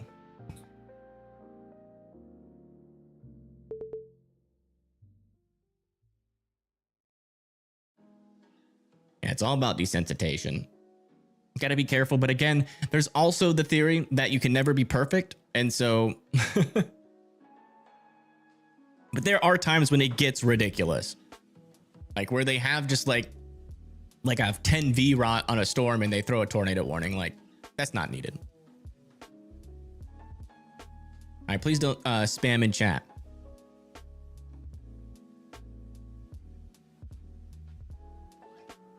I will look at your area though.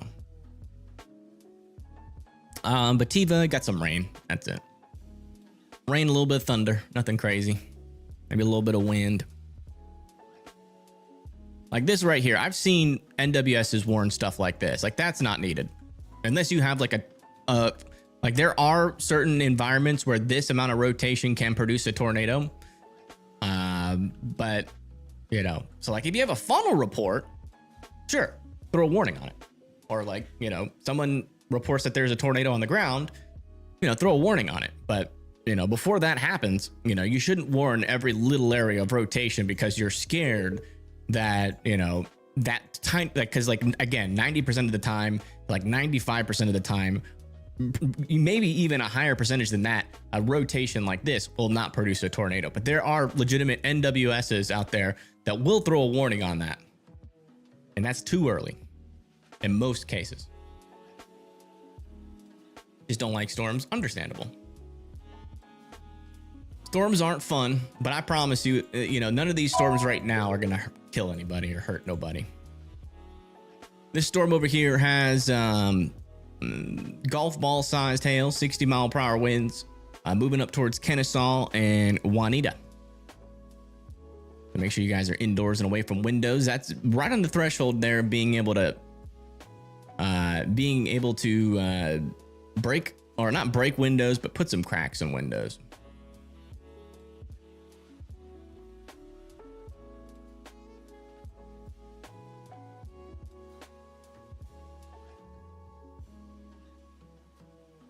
What do y'all think about overwarning? What are y'all's thoughts on that?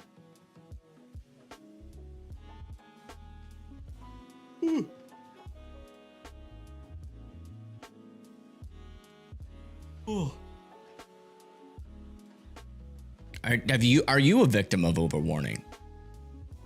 There's another question. Are there any warnings that you usually don't take seriously because you get warned too much for them? How many people in chat take flash flood warnings seriously?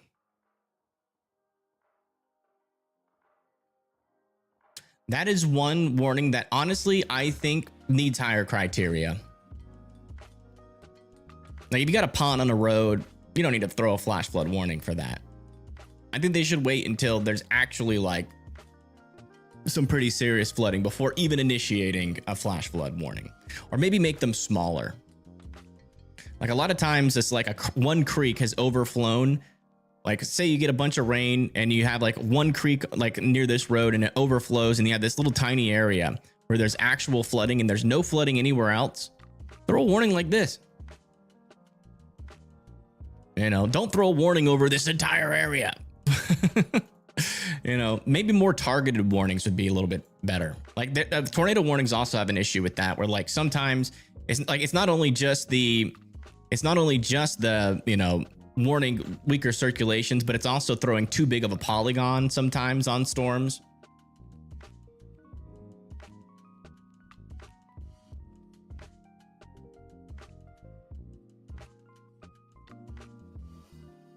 Hurricane warnings under Cat 3 in Florida. Yeah.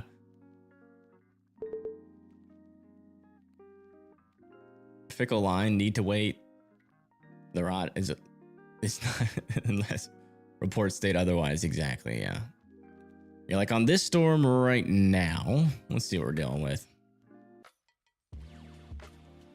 We have, yeah, about I guess on our highest area of rotation, we got about a 15 V-rot, which is really weak.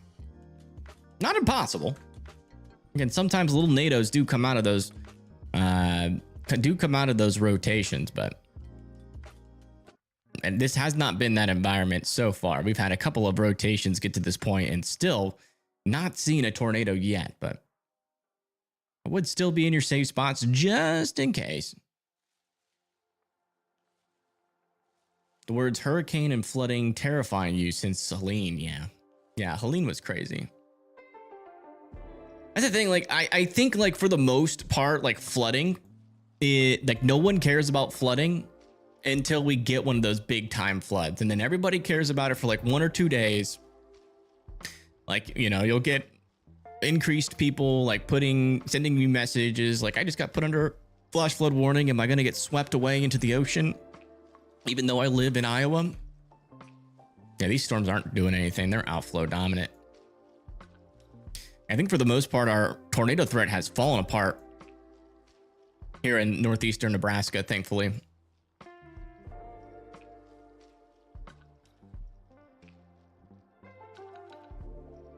Do I have streamer mode on? I have no idea. It should be on. It is not on.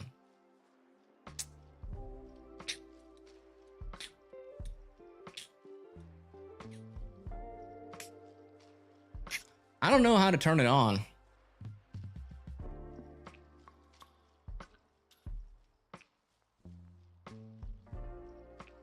To be honest, it says I'm streaming, but it doesn't say that my streaming mode is on.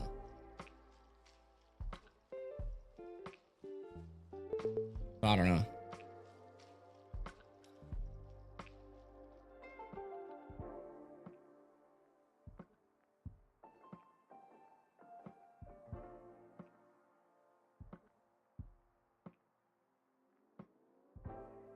You're not worried here? Yeah.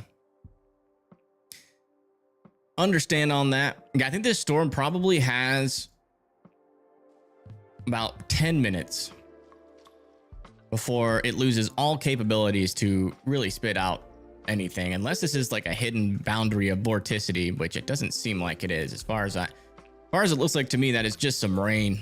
I'll have to cut off the inflow of this storm.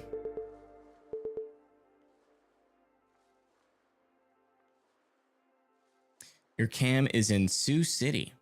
Oh. Looks like Pagey, Tornado, is in some storm. Let's go see what storm is like. Oh my gosh, it's so loud.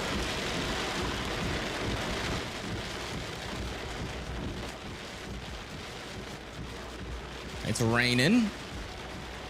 Light poles really aren't moving too much, so there's not a whole lot of wind. This is kind of the same storm that Storm Runner Media has been on, but they're actually inside of it.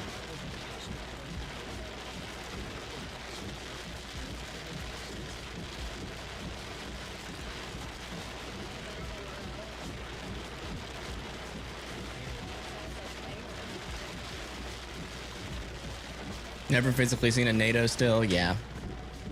Well, I will say, Iowa is pretty notorious for overwarning. Iowa is, I would say Michigan is pretty notorious for it.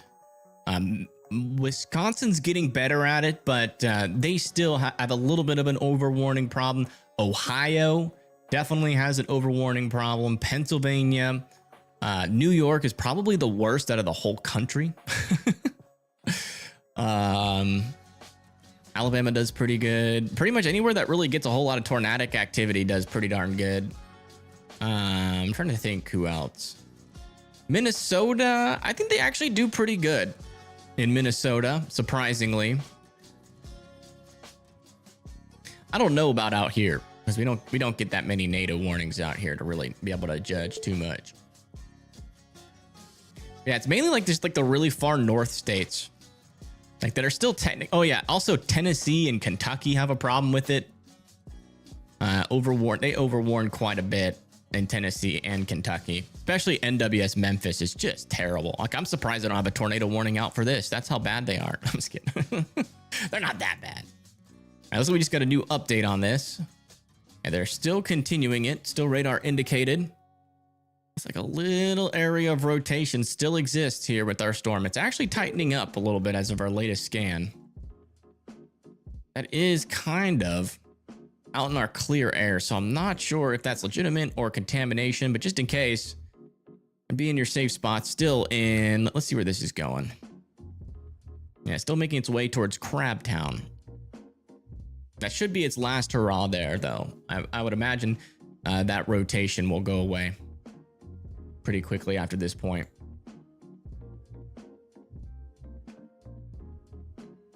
Oh, shoot. Yeah, I got out of there. That's what happened. Sorry about that. I clicked on the wrong Discord place and it brought me somewhere else.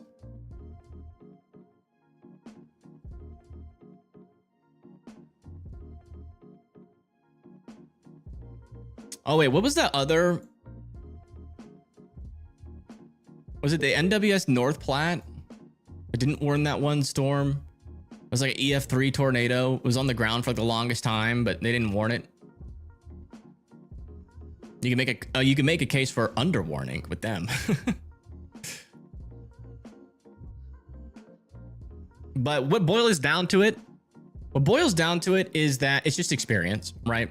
So each NWS, they cover a small portion of the United States. They don't cover all tornado warnings across the United States. So, you know, some people are more experienced and some people live in those types of areas and have low experience with radar. And then that's when you get into a situation where you just get a bunch of tornado warnings where it doesn't really make a whole lot of sense.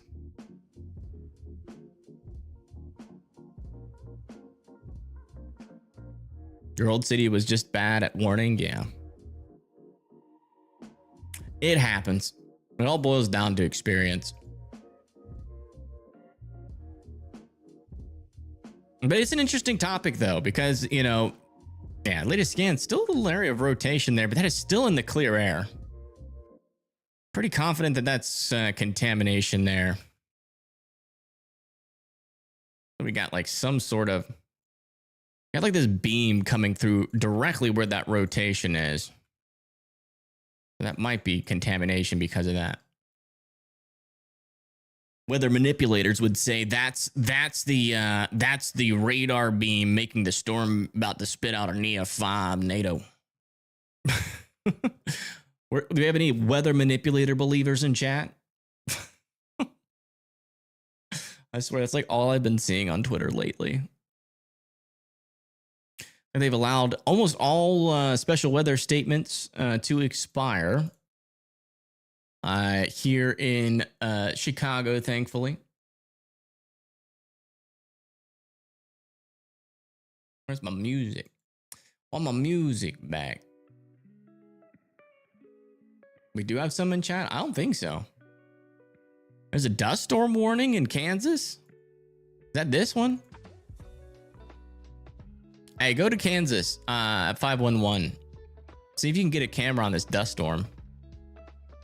Let me see if I can bring that up. I would assume it would be that, but I'm just assuming. So let me actually bring it up. Oh yeah, dust storm warning. They're near Goodland earlier, and another one back over here near Tribune. And there could be some dust on this near like Colby and Oakley. I think there's cameras there, if I remember correctly, and they should be live. Maybe. Could be wrong.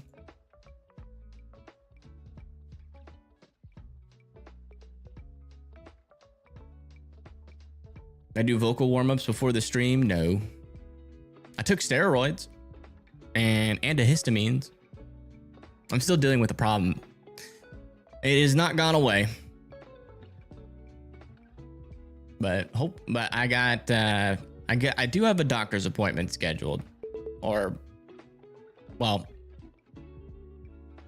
kind of. I got to go and fill out some paperwork first, but then the appointment will be scheduled. I went to urgent care like a day ago, and they prescribed me corticosteroids for the inflammation, and what else? An antihistamine. And they also looked into my ear, because like the reason why I went in is I thought my vocal stuff like was maybe infected, and it was like moving to my ear. Because every time like I moved my jaw in a certain way, or I like pulled on my ear, it would sound like Teflon was getting like pulled in there. So I knew something was like rubbing up against my eardrum. So I went in there, and she took the little measuring thing, she stuck it in my ear. And she says, well, you know, I can't really tell you if your eardrum's okay because I can't see it. You have too much earwax in the way. And she couldn't even see my eardrum. And so they tried to like squeegee it out with some water, but that didn't work. I mean, it allowed her to eventually get a look at the eardrum. But there's still a lot of earwax in there that needs to be cleared out, because I do have some hearing loss in that ear.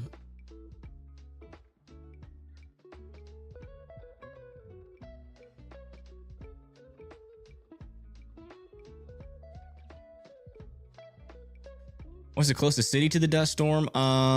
Colby. I would say, yeah, you would want a camera in Colby, like right on that little bend. Like that, yeah, right on that little bend. You can see Colby right there. One of those cameras might. Kind of seems dusty. Might not be facing the right way though. Check those two to the south of it too. Rainbow alert on your stream right now.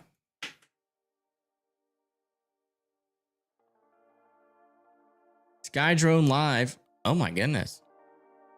Nice. I remember last time we used your stream, you just caught funnel after funnel.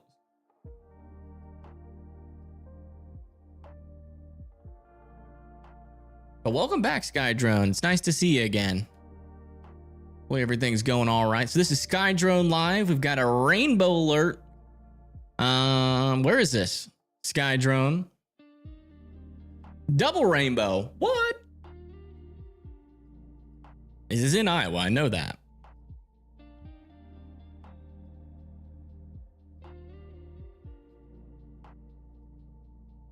Can you do something for us? How much battery you got left? You think you can try to fly into the rainbow? I mean, it seems close enough to where you could just like try to fly into it.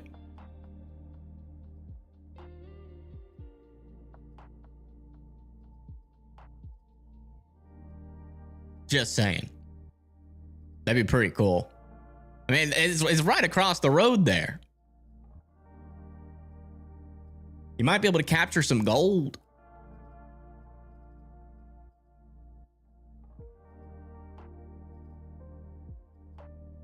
Oh, wow. Oh, look at that storm. Nice.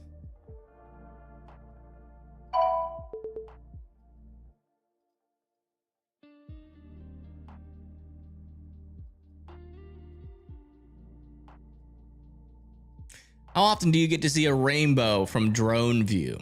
I mean, come on.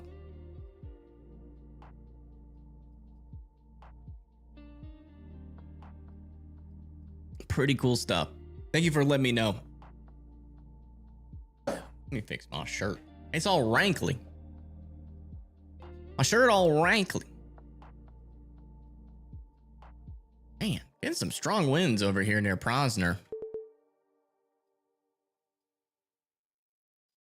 Storm's getting a little feisty. Yeah, 70-mile-per-hour winds on this storm's now coming towards Hastings, Harvard, Clay Center, and Fairfield, and Roseland. They're in Nebraska.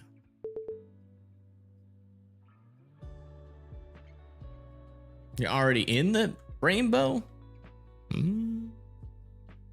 Oh, wait, there's some dust. Look at that. This is in Kansas. Is this live?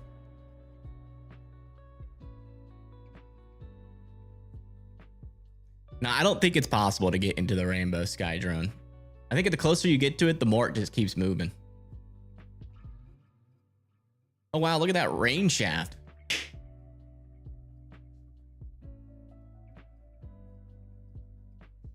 Let me make sure. Little rain shaft over there.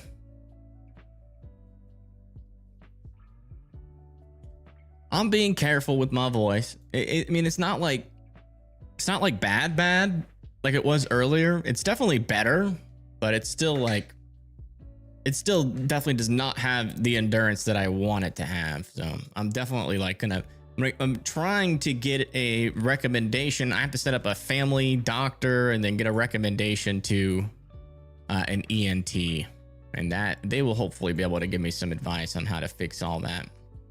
The latest on this storm, still a little area of rotation back over here, but this one has died off. It looks like they're going to be allowed. Yeah, they allowed this tornado warning to expire. So there we go. We're back down to 0 NATO warnings. Oops.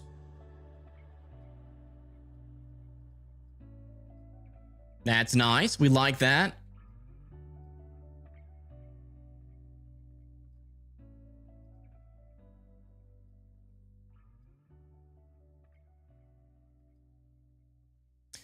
All right, well, I guess I'm gonna get off. I mean, there's not really much else to say. Other than, yeah, I mean, I wouldn't rule out like another random tornado warning over here, but again, I don't think those storms are gonna produce. I would respect a tornado warning though, just in case it is issued for your area, but yeah, this is what we call a bust.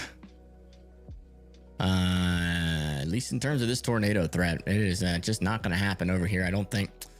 So thankfully that didn't happen. Definitely some damaging winds though, still possible further off to the east. So I would definitely be watching out for some wind later on today there into Omaha, eventually into Des Moines as well. But yeah, you know, these storms down here are all outflow dominant. They're really not going to have too much of ability to produce a tornado.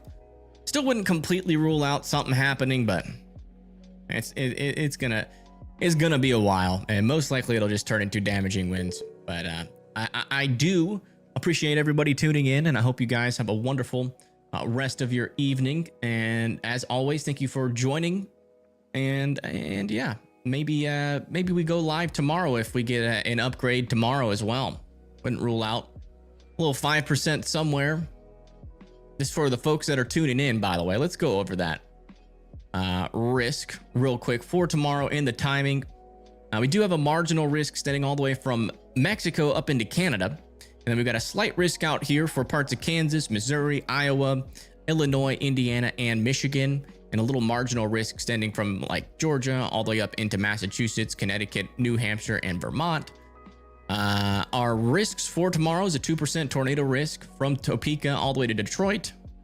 We've got a wind risk of a 15% wind risk and a 5% wind risk around that.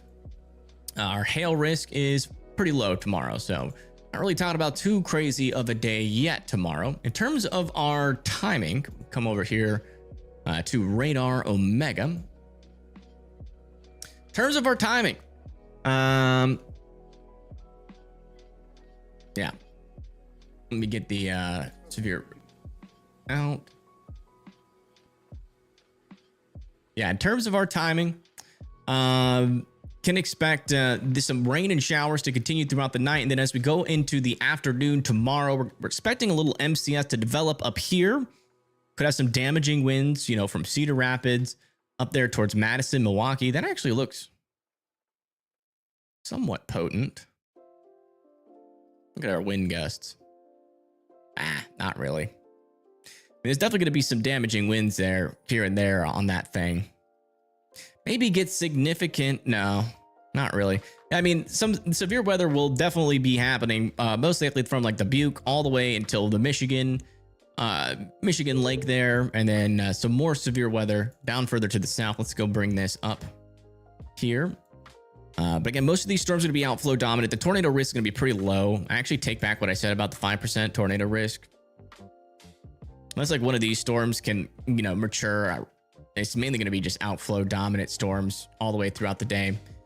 But yeah, I mean, starting really up here to the north at around 2 p.m. going to 4 p.m. And then as we get into 5 p.m., we're going to start to see some more initiation back over here near Kansas City, maybe even some storms for Kansas City.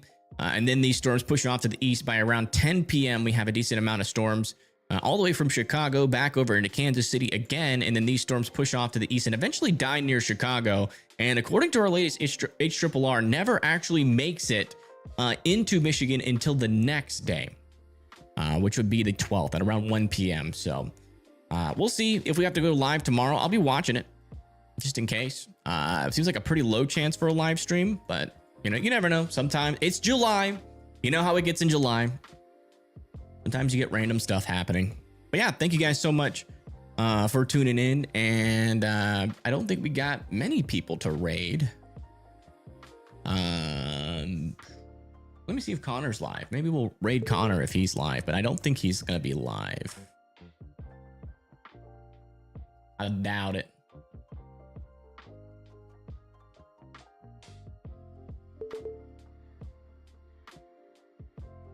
I think he's like moving or something. Yeah. Oh, let's see. We'll raid Paigey. I think Paigey still deserves raids because of her enragement. Why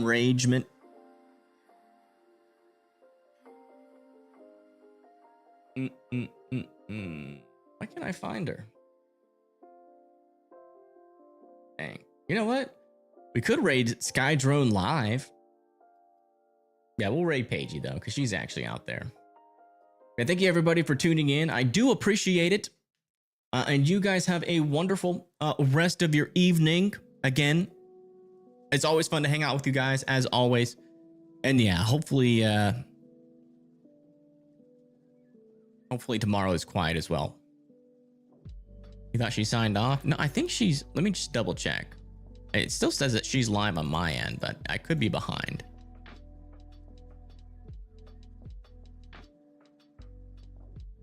No, she's still live.